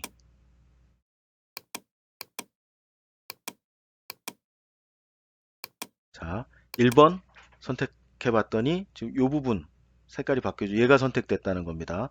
페어웨이 골프장이죠. 자, 또 요거, 자, 선택되는 영역이 바뀌고 있는 거 보이시죠? 지금 요 폴리곤이 의미하는 부분이 여기다 하는 겁니다. 페어웨이 말고 딴 거 해볼까요? 라지 필드 어떤 건가요? 왜 안 보이죠? 이제 요 라지 필드는 지금 요 부분 이렇게 워터, 여기 어딘가요? 아, 여기 워터 여기 잡혔네요. 요 부분, 자, 요 부분 여기 가장 큰 저수지. 자, 요런 정보들이 그 벡터 정보 안에 들어 있습니다. 어떤 경우에는 여기에 뭐 시군구 경계선 같은 것들이 들어 있을 수 있고, 그 안에 뭐 여러 가지 정보, 이 시에는 인구가 얼마고, 뭐 면적은 얼마고 하는 그런 정보들. 지금 여기에는 보면은 뭐 면적, 그 다음에 길이, 뭐 이런 정보들이 들어 있는 것을 보실 수가 있습니다.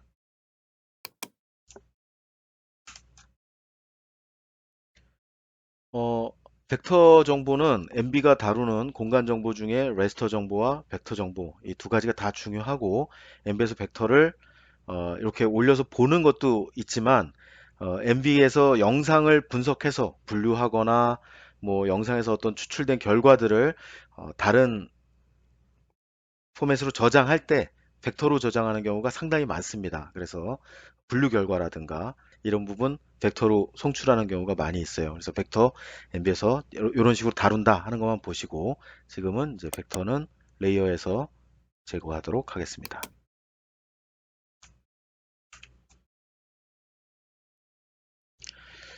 자, 이제 요 커서 밸류 요 툴이 뭐 하는지 한번 보시죠. 자, 요런 창이 하나 열리고, 우리가 지금 이 레이어 3개를 올려놓았으니까 여기에도 보시면 3개의 레이어가 올라와 있고 우리가 커서로 클릭하는 부분에 대해서 선택한 부분이 지리 좌표로 위경도 얼마인지 지금 선택한 부분이 지도 좌표, UTM 좌표입니다. 여기서는 얼마인지 그 다음에 MGRS, 밀리터리 그리드 레퍼런스 시스템 해서 군사용 좌표계죠.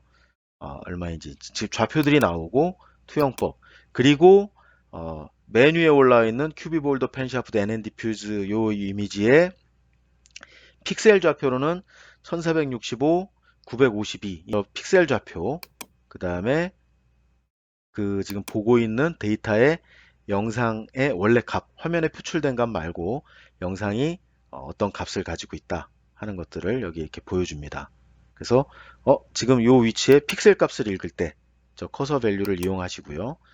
저 십자선 지금 나오게 여기 되어 있죠. 이게 선택되어 있으면 클릭을 할 때만 여기 있는 정보가 업데이트 되는데 이거 끄시면 커서 이동할 때 계속 그 정보가 업데이트 돼요. 어떤 게 더 편한지는 상황에 따라 다릅니다. 지금 예를 들어서 지금 상황에서 제가 자, 요 물 저수지 위에 커서 올려놓고 물 값 한번 보시죠 하고 이렇게 가면 없어지잖아요. 이런 경우에는 십자선이 있는 게 편하고 제가 혼자 이렇게 다니면서 볼 때는 클릭 안 해도 바로바로 읽을 수 있으니까 이때는 십자선 없는 게 편하고 그렇습니다.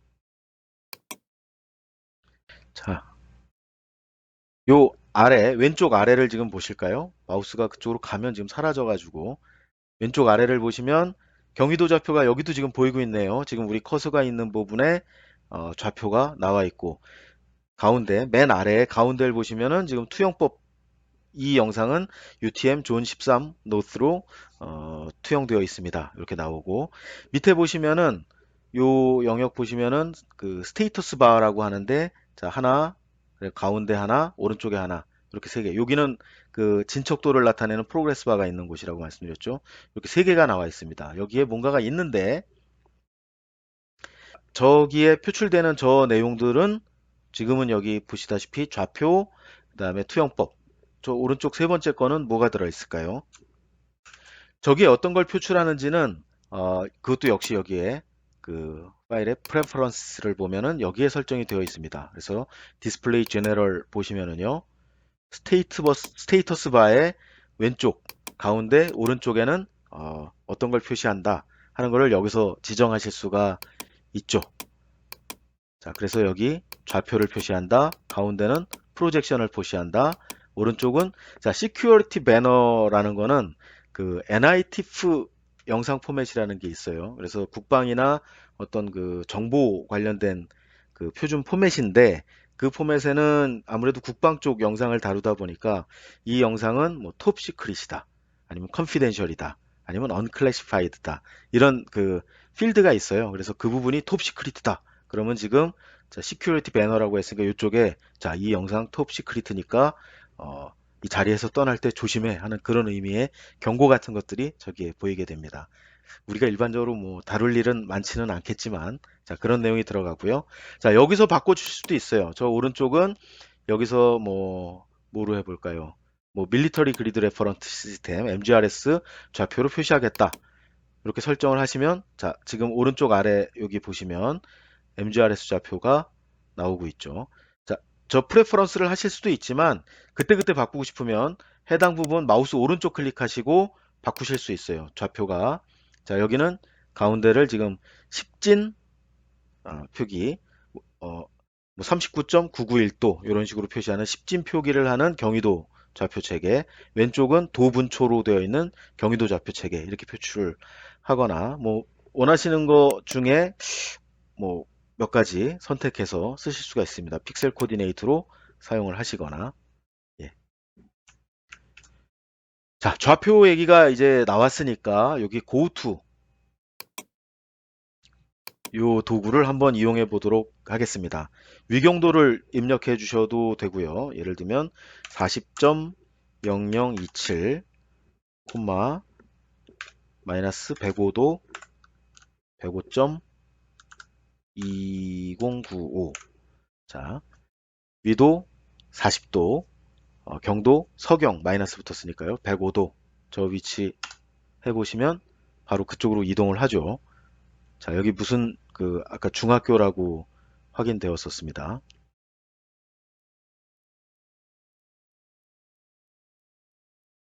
하나 더 해볼까요? 여기에 39.9939도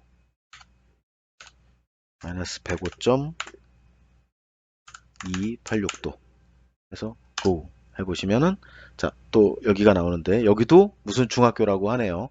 그래서 이렇게 우리가 위경도 좌표를 알 경우 또는 다른 좌표도 있는데 자, 도움만 한번 보실까요? F1 여기에 go to tool 아이고 잘못 쳤네. 검색해 보시면 자, 이런 식으로 제가 지금 한 방법이죠. 좌표를 콤마 분리해서 치면 위경도로 인식합니다. 여기 뭐 북위, 서경 이렇게 NW 붙일 수도 있고요. 플러스 마이너스 붙일 수도 있고 도분초로 표시를 해도 알아먹습니다. 그리고 지도 좌표계 이용하실 수도 있고요. 픽셀 좌표계도 이용하실 수 있고 픽셀 좌표임을 명시하기 위해서 이렇게 P를 뒤에다 붙인다고 합니다. 자, 도움말 잠깐 내려놓고요.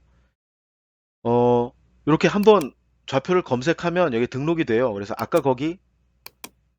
아까 거기 이렇게 갈 수가 있습니다. 그래서 중요한 영상에서 분석하고자 하는 중요한 위치들은 저렇게 등록을 해서 그 위치로 편하게 이동해서 사용할 수가 있습니다.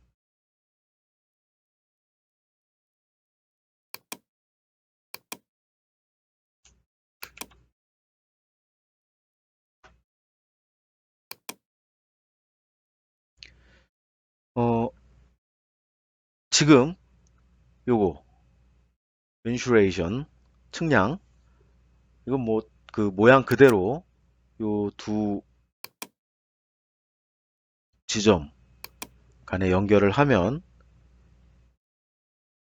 그리고 선택했으면 MB에서 이러한 그 선분 또는 그 다각형 같은 걸 그렸으면 마우스 오른쪽 버튼 누르시고 accept를 하시면 이제 등록이 됩니다.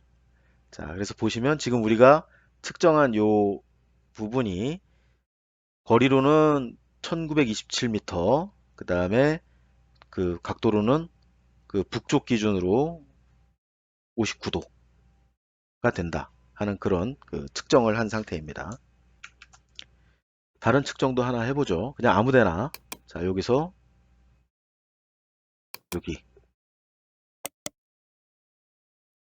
그래서 마우스 오른쪽 버튼 accept. 보시면 거리는 한 1287m, 그 다음에 동쪽이네요. 90도 방향으로 지금 향하는 방향이다. 다시 하나 더 측정해 볼까요? 여기서부터 여기. 꼭 하나만 해야 되는 건 아니에요. 사실은 이렇게 두 번째 세그먼트, 세 번째, 네 번째, 다섯 번째 세그먼트 하고 accept 하면 얘도 역시 등록되고요. 하다가 잘못 선택한 것 같아. 오른쪽 버튼 클리어 하면 사라지고 그렇습니다. 자, 아까 측정한 데이터들이 다 여기에 지금 남아 있지 않습니까? 레이어 매니저에 보시면 다 등록이 돼 있어요. 그래서 예, 예, 예 선택하시면 자, 지금 요 첫 번째 측정한 요 데이터는 여기 보시다시피 아까 보셨던 1927m 59도 이렇게 남아 있습니다. 사용 다 하셨으면 지우고요. 아이고, 저장 안 하려고 했는데. 자, 이번에는 여기 플레이스 마크 메뉴 한번 해보도록 하겠습니다. Add 플레이스 마크. 자, 이 플레이스 마크는 뭘 하는 거냐 하면은 우리가 지금 요 보던 요 뷰에 보고 있는 요 상황을 기억하는 겁니다. 그래서 지금 우리가 이렇게 보고 있었지 않습니까? 요 상황을 플레이스 마크에다가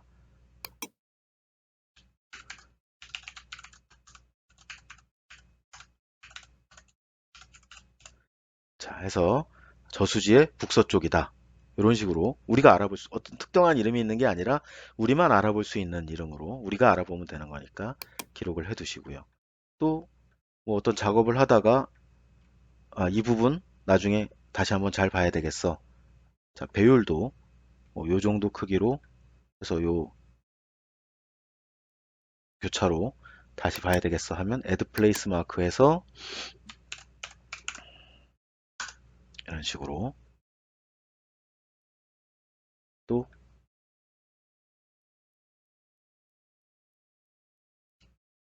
자, 이렇게 연못을 조사하다가 add place mark 연못 이렇게 기록을 해 놓는 거죠. 자, 이렇게 해 놓으면은 나중에 아까 거기 저수지의 북서쪽 교차로 연못 이런 식으로 우리가 아까 보던 그 뷰의 상황을 다시 찾아갈 수가 있습니다. 자, 이거 자주 쓰는 그 상황이 되면 플레이스 마크 매니저를 이렇게 뽑아낼 수도 있고요. 이렇게 뽑아놓고 여기서 빠르게 선택할 수도 있고요. 그렇죠? 여기서도 물론 우리가 등록을 다시 할 수도 있습니다. 이렇게 해서 뭐 하나를 더 등록한다고 하면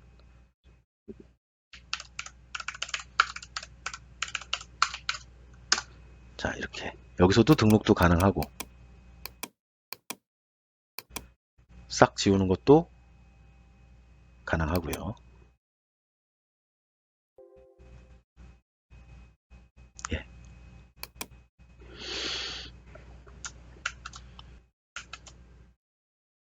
얘도 닫고 얘도 닫고 친구도 잠깐 닫아두겠습니다. 스펙트럴 프로파일이라는 버튼이 있네요. 요거 한번 이용해 볼까요? 선택하시면 우리가 지금 밴드 4개짜리 영상을 올렸지 않습니까? 그래서 꼭지점이 하나, 둘, 셋, 4개 1번 밴드 값, 2번 밴드 값, 3번 밴드 값, 4번 밴드 값 이렇게 되는 겁니다.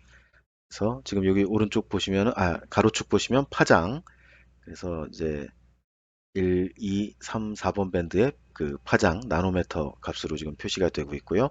거기에 픽셀 값입니다. 물 한번 선택해 보시면 전형적인 그 물의 분광 특성이죠. 그래서 그 이렇게 되고 그 적외선이 낮은 값을 가지는 그런 것이 이제 물의 전형적인 물의 특성이고 골프장 그 식생 클릭해 보시면은 이것도 역시 전형적인 식생 특성입니다. 그 그린이 높은 것은 그린 값이 그 초록색 값이 높은 것은 물이나 그 식생이나 같아요. 근데 이제 적외선에서 아주 명확하게 지금 차이가 나고 있죠. 여기는 적외선이 굉장히 강하고 물은 적외선이 매우 약하고 그렇습니다. 자, 스펙트럴 프로파일은 이런 용도로 사용하시면 되고요. 여기 그 임의의 프로파일 해서 아비트라리 프로파일이 있는데 자, 임의의 경로를 이렇게 잡으면은 그리고 자, 이런 다각형을 그리셨을 때 그 선택을 최종적으로 하려면 마우스 오른쪽 버튼 여기는 자, 이제 선택 완료했고 이 폴리라인을 받는다. 잘못 선택한 것 같아. 이거 사용 안 할 겁니다. 이렇게 하셔도 되고 다시 하겠습니다. 자, 이렇게 임의의 경로를 잡아서 억셉트를 하면요. 지금 우리가 이동한 경로에 대해서 그 영상의 그 레드, 그린, 블루에 대한 그 픽셀 값들을 보여줍니다. 지금 이 영상에서는 저 임의의 프로파일로 보여드릴 수 있는 예제가 되게 재밌는 게 없는데 이 부분만 보이죠? 지금 보시면은 그 마지막 경로 부분은 물이다 보니까 값이 변하지 않고 일정한 값을 가지는 거를 보실 수가 있는데 지금 이 물의 영역이죠. 자, 이게 어떨 때 많이 쓰이냐 하면은 그 DEM 정보 있어요. 고도 정보, 고도 값을 가지는 영상에서 어떤 행군의 경로를 잡아 놓으시면은 우리 병사들이 행군을 하는데 그 경사가 어느 부분에서는 가파르고 어느 부분에서는 완만하다. 한참 지나고 나면 좀 완만한 곳을 갈 수 있다. 이런 것들을 분석할 때 쓸 수 있겠죠. 예, 지금 이 영상에서는 그렇게 용도가 뚜렷하게 보이지는 않는데 어쨌든 저것도 유용하게 쓰일 때가 있습니다.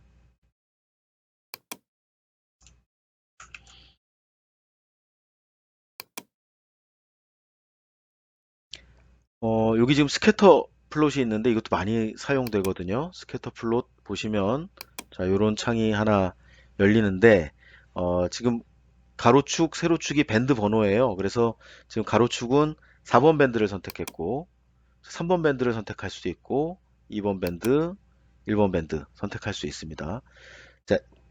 자, 세로축도 역시 그 네 가지 밴드 중에 하나를 선택할 수가 있어요. 자, 지금 보시다시피 가로축도 4번 밴드, 세로축도 4번 밴드 하면은 4번 밴드 값과 4번 밴드 값을 비교하니까 당연히 얘는 같은 값을 가지죠. 그래서 완벽한 직선이 나오는데 이거는 스캐터 플롯에서는 아무런 의미가 없는 표출이고 이제 일반적으로는 가장 극명하게 피처들이 분화되는 조합, 다른 밴드, 서로 다른 밴드를 하는데 광학 밴드랑 적외선 밴드랑 광학끼리 하면은 뭐 어떤 극명한 그 대비가 나타나지 않는데요. 광학 밴드랑 적외선 밴드랑 비교를 해보면 어떤 그 분화가 일어납니다. 그래서 요 부분 뭐야? 라고 해보면은 보시다시피 대부분 물이죠, 물. 지금 이 부분이 보시면은 4번 밴드가 적외선이고 3번 밴드가 빨간색이다 보니까 적외선보다는 빨간색 쪽에 강하게 나타나는 그런 그 특성을 가지잖아요. 전체 추세에 비해서. 그러다 보니까 이 부분은 주로 이제 물 영역이 잡히게 되고 요 버튼 Add 클래스 눌러서 2번 클래스로 가서 색깔을 요번에는 초록색으로 자, 요 부분 적외선이 더 센 부분 어디야? 라고 보시면 뭐 예상하셨듯이 그 식생 잔디나 지금 이제 골프장이든 학교 운동장이든 아니면 집 앞에 어떤 공원이든 이러한 잔디들 이렇게 적외선이 강한 부분들은 지금 이렇게 그 위치가 지금 스캐터 플롯에서 선정이 되고 있습니다. 자, 그리고 지금 선택한 부분은 레이어 매니저에 이렇게 스캐터 플롯에서 선택한 부분 해서 클래스 1번 빨간색, 클래스 2번 초록색으로 매핑을 했다 해서 레이어 매니저에 지금 올라가 있습니다. 자, 지금 한 일은 픽셀 값의 분포도에서 관심 있는 영역을 골라본 거죠. 그 결과가 실제 공간상에서도 보시는 바와 같이 연동되어 반영되고요. 관심 영역입니다. 우리가 관심이 있는 영역을 지금 그 픽셀 값 분포도 공간에서 지정을 해서 실제 공간상에 그 매핑을 한 것이고 이 관심 영역 Region of Interest ROI는 MB를 사용하면서 아주 많이 사용하게 될 것이고 중요한 도구인데요. 제 생각에는 MB를 앞에 놓고 MB 앞에서 사람이 해야 하는 가장 정성스러운 작업이 ROI를 그리는 것입니다. 이것이 사실 과학적 분석에서 샘플을 추출하는 것이기 때문에 함부로 할 수가 없는 것이죠. 관심 영역은 당연히 이제 중요한 작업이니까 저장도 가능한데 일단은 우리가 여기서 지금 성의 없이 선택을 했잖아요. 그러니까 일단은 닫아두시고 관심 영역 ROI는 앞으로 계속 등장하게 될 것입니다. 자, 다른 방법으로 관심 영역을 설정해 보려고 하니까 일단 지금 선택한 방법, 자, 이런 그 분포도상에서 관심 영역 지정하는 방법이 있다. 요것만 기억을 해 두시고 닫도록 하겠습니다.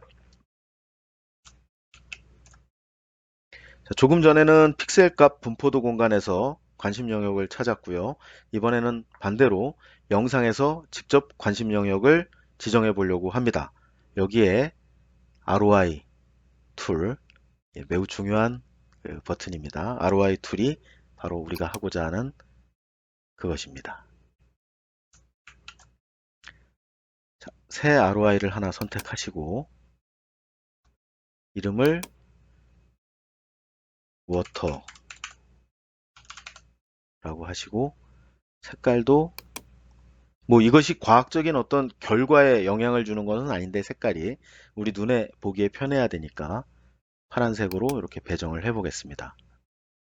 자, 워터 눈에 잘 띄니까요. 여기 이렇게 그리면 되는데 그리는 도구는 여기 지금 5가지가 있습니다. 점 단위로 선택할 수도 있고 뭐 선으로 선택할 수도 있고요. 예를 들면 직사각형. 자, MB에서 뭔가를 이렇게 그렸으면 마우스 오른쪽 버튼 Accept 해야 Accept가 되는 것이고, 잘못 그렸어요. 이렇게 워터인데 땅을 같이 포함했지 않습니까? 그러면은 클리어. 잘못 선택했으니까 지우고 다시 타원으로도 해볼 수 있죠. 이렇게 아이고 예, 선택하고 Accept. 자, 이것은 말씀드렸듯이 어, 이 추후에 진행되는 것은 지금 저 관심 영역이 어떤 샘플링이기 때문에 그 잘못된 데이터가 섞이거나 아니면 데이터의 개수가 너무 작거나 이런 것들은 이제 결과에 영향을 준단 말이죠. 그래서 정성스럽게 선택을 해야 되는데 지금은 간단하게 자유다각형도 역시 가능합니다.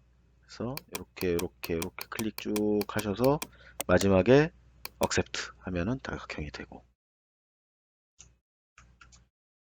자, 새로운 ROI 하나 더 추가해 보겠습니다. 이번에는 그린필드라고 한번 이름 지어 보시고요. 네, 눈에 잘 띄게 초록색을 배정하겠습니다. 자, 그리고 학교 운동장도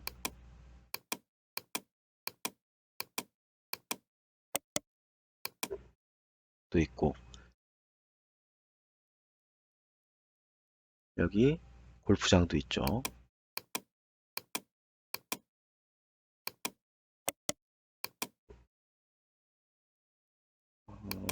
직사각형으로 해볼까요? 이런 식으로 accept. 지금 그리고 이 부분이 그린필드야. 샘플링 정하고 마우스 오른쪽 버튼 accept 해야 선택이 되는 겁니다. 자, 이런 부분도 이 집 앞에 잔디밭이죠, 지금. 정확한 샘플들을 많이 선택할 수 있으면 좋죠. 예. 더 해볼까요? 자, 새로운 ROI. 이번에는 도로를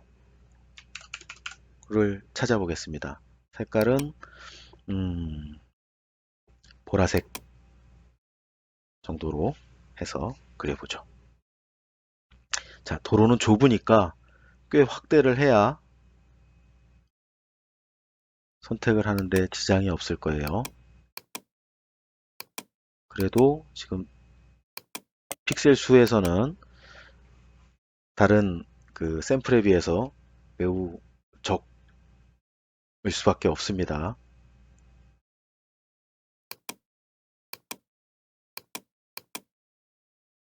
지금 여기 그 노이즈들이 들어갔죠, 이미.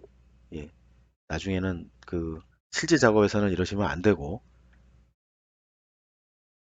지금은 간단하게 이런 식으로 하는 겁니다 라고만 보여드리니까 선택했습니다.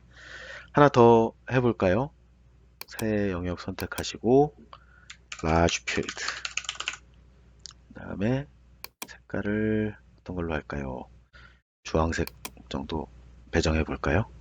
예. 그리고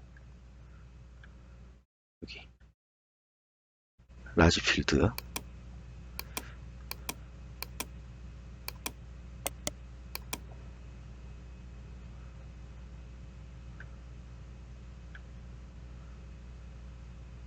직사각형으로도 한번 해보고 타원으로도 해보고요. 자, 말씀드렸듯이 이 ROI 작업은 매우 정성스럽게 해야 되는 작업입니다만 지금 대충 막 그려봤어요. 지금 저 샘플을 지정할 때 저렇게 ROI 영상에서 일부 샘플을 지정할 때 잘못된 샘플이 들어가면 그래도 안 되고 샘플의 양이 너무 작아도 안 되니까 시간이 많이 걸리는 작업입니다. 지금은 그냥 둘러보기니까 좀 성의 없이 했습니다.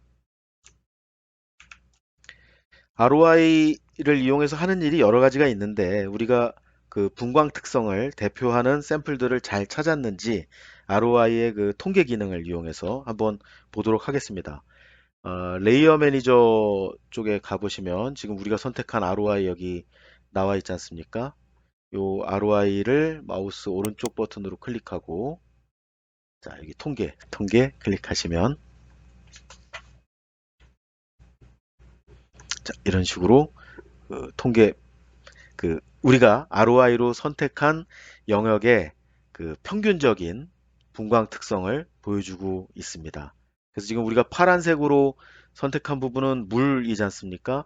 그러다 보니까 매우 낮은 적외선, 그 다음에 초록색으로, 연두색이죠. 예, 이 초록색으로 선택한 부분은 우리가 식생이니까 가장 강한 적외선을 가지는 부분으로 지금 나와 있고, 가시광적인 특성은 지금 그 물은 어두우니까 아예 분리가 되고 있는데, 나머지 그 세 개의 클래스는 그 적외선에서의 특성을 말고는 지금 분류가 거의 안 되는 그런 통계적 특성을 가지고 있습니다.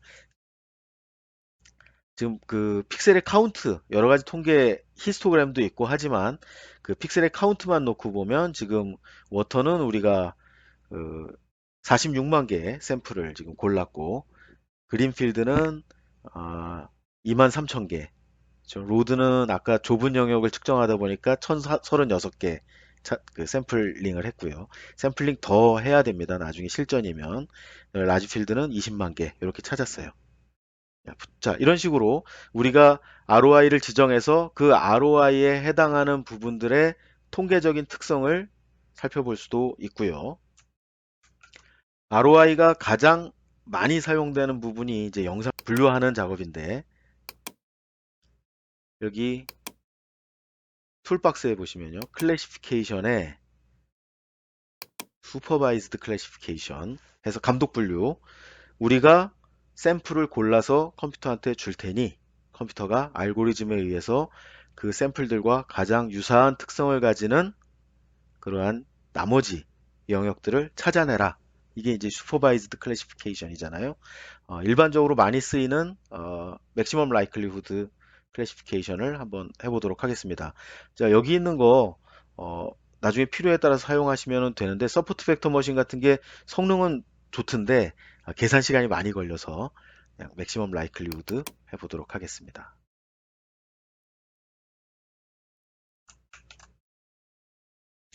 영상 NN 디퓨즈 펜샤프닝 한 결과, 이 결과를 이용해서 분류를 해보자. 그 다음에, 자, 우리가 아까 벡터를 열었잖아요. 그리고 벡터가 지금 여기 보시다시피 어떤 샘플 영역을 알려주는 그런 그 경계선으로도 사용될 수 있는 게 지금 여기 보이고 있습니다.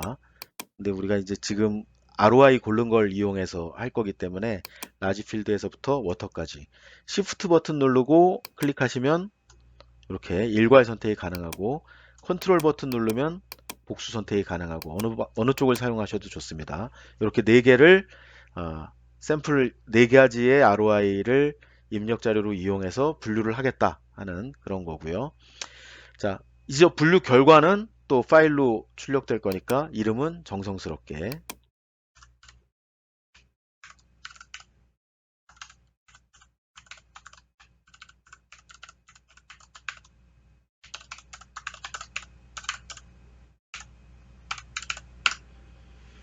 자, 이렇게 나중에 알아볼 수 있는 이름으로 하시고, 룰 이미지라는 거는 나중에 클래시피케이션 할 때 많이 다루게 되는데요. 어, 영상을 분류하는 기준들을 미리 다 기준이 되는 값들을 계산을 해 놓는 거예요. 중간 부산물인데, 나중에 저 룰 이미지가 있으면 룰 이미지를 보고 분류 기준을 조금씩 바꿔가면서 분류 결과가 더 좋게 그렇게 하는, 그럴 때 이제 사용은 되는데, 지금은 간단히 그냥 보기만 할 거니까 룰 이미지 생성 안 하는 걸로 하겠습니다. 자, 오케이.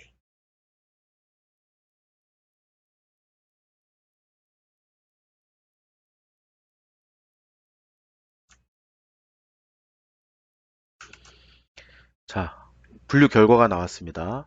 레이어 매니저 보시면 자, 우리가 지정한 이름 NNDFuse Max Likelihood 해가지고 등록이 되어 있고, 어, 지금 분류 결과는 상당히 불량하죠. 이거는 쓸 수 있는 결과는 아닌데, 이런 식으로 분류를 한다만 보시면 되니까, 이렇게 하겠습니다. 근데 지금 보시면은 분명히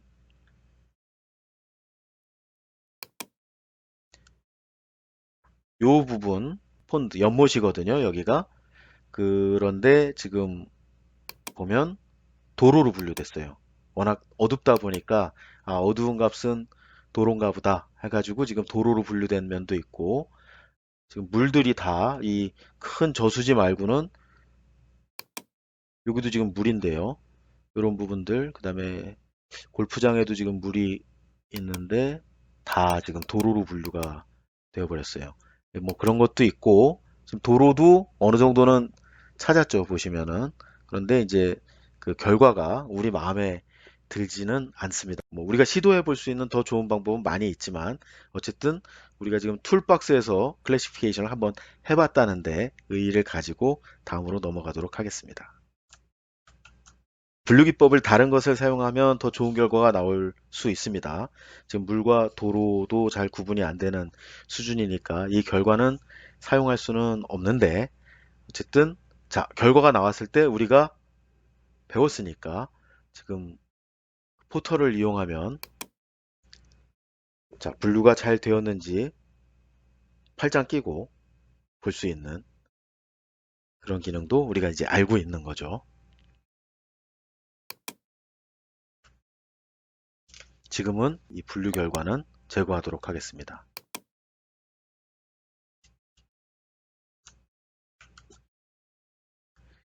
자, 저 ROI도 그냥 뭐 그 주저없이 지우겠습니다. 근데 정말 정성스럽게 고른 ROI는 여기에 저장을 해서 어, 저장을 해두고 그 여러 가지 알고리즘들을 다 적용해봐서 그 중에 가장 정확하게 분류된 결과를 채택하거나 할 때 여러 번 사용할 수 있어서 저장을 할 수도 있습니다. 근데 지금은 삭제하도록 하겠습니다.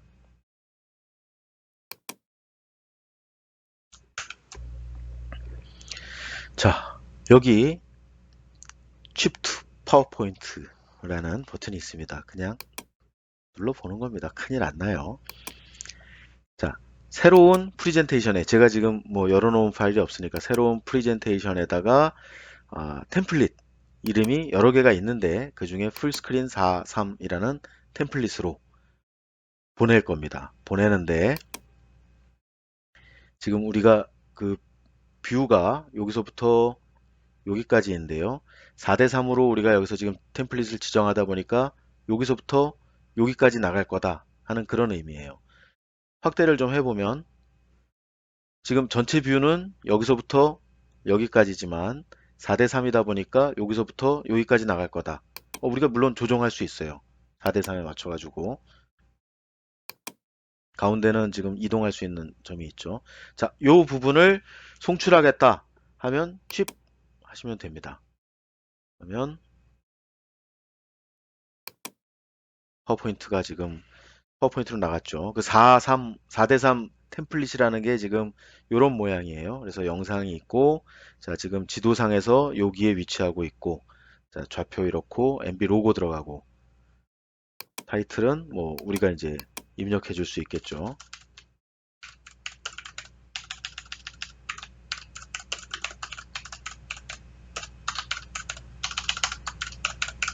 자, 이런 식으로 사용하는 겁니다.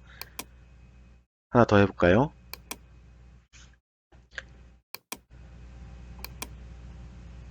자, 지금 이름은 없지만 아까는 새 프레젠테이션만 있었는데 지금 무명, 조금 전에 만든 그 프레젠테이션이 있죠. 자, 거기에다가 스퀘어, 지금 스퀘어다 보니까 영역이 정사각형으로 바뀌었죠. 스퀘어 템플릿을 이용해서 보내 하면은 지금 아까 그 페이지에 이렇게 보내졌죠.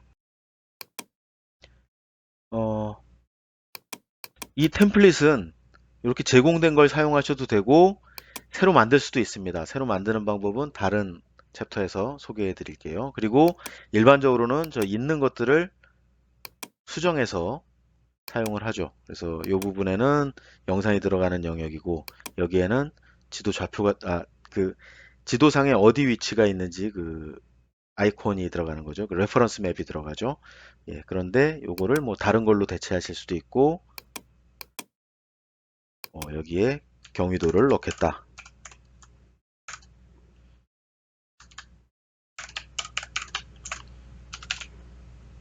이런 식으로 수정해서 쓸 수도 있습니다. 그러니까 저는 뭐 있는 거 좀 고쳐 쓰긴 하는데 새로 만드는 것도 어렵지 않아요. 파워포인트에서 영역 드로우해서 저 템플릿으로 밀어 넣고 난 다음에 지금 요거처럼 수정을 할 수 있는 거죠. 일단 템플릿의 로고는 우리 연구실 마크, 우리 부대 마크 넣어야 되는 거잖아요. 그러니까 저 템플릿 조금씩 수정해서 사용을 하시고 그런데 사실 MB의 모든 그림창들, 예를 들면 지금 화면에서 뷰, 아니면은 여기 보시는 스펙트럴 프로파일, 자, 이거 다 그림이죠. 차트. 이런 그 그림 컨텐츠들은 다 컨트롤 C 해서,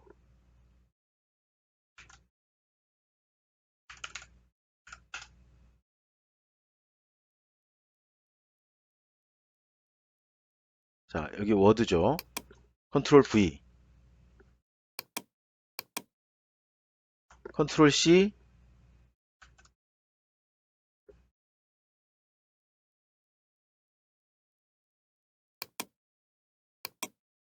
컨트롤 V. 자, 영상 컨트롤 C, 컨트롤 V. 예. 꼭 MS 제품만 되는 거 아니고 아래 한글도 되고요. 컨트롤 C, 컨트롤 V에서 그림 넣을 수 있는 모든 것들. MB에 있는 모든 그림 컨텐츠들은 이대로 그 복사하고 붙여넣기가 가능하니까 어떤 경우에는 이 기능이 더 유용할 수도 있습니다. 이런 기능이 있다는 거 기억해 두시고요. 자, 어노테이션 마지막입니다. 어노테이션 한번 소개하고 이제 마치도록 하죠. 자, 대부분 다른 뭐 파워포인트에도 다 있는 기능이에요. 그래서 많이들 써보셨을 것 같고요. 자, 화살표, 그다음에 텍스트. 그래서 이런 식으로 선택하시고 그다음에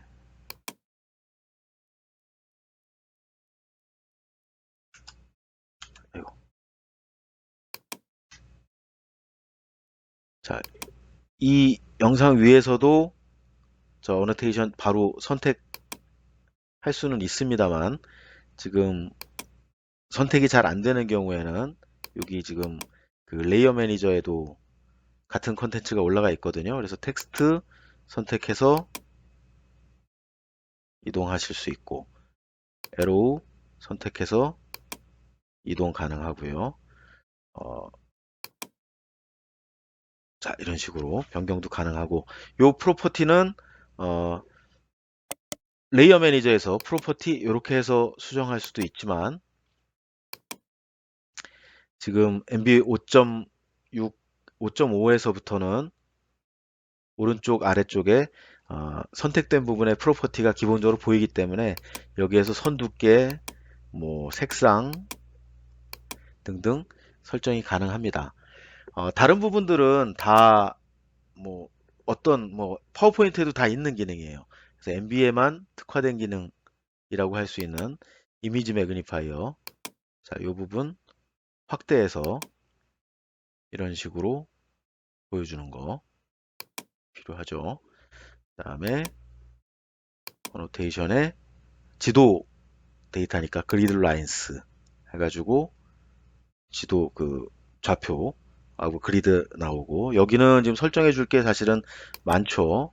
색깔, 저 텍스트 색깔, 그 다음에 그리드 색깔, 그다음에 그리드 굵기가 너무 가늘어서 안 보이는 것 같다 하면은 좀 굵게 좀 사실은 인쇄할 때 보면은 너무 굵으면 인쇄 모양이 안 좋게 나오는데 자 이런 식으로 만들고 이 결과를 이제 뭐 파워포인트로 송출을 하거나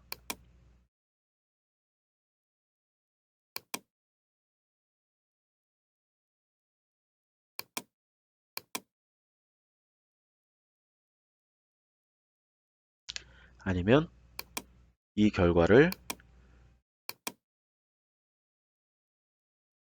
뭐 어떤 PDF 파일로 내보내거나, 여기도 물론 그 파워포인트로 보내는 기능이 버튼에도 있지만 이 메뉴에도 있죠. 자, 이런 식으로 해서 어떤 분석한 그 결과를 프리젠테이션에 사용할 수 있게 하는 기능들이 준비되어 있습니다. 자, 수고하셨습니다. 그럭저럭 MB의 많은 기능들을 둘러보았습니다. 고맙습니다.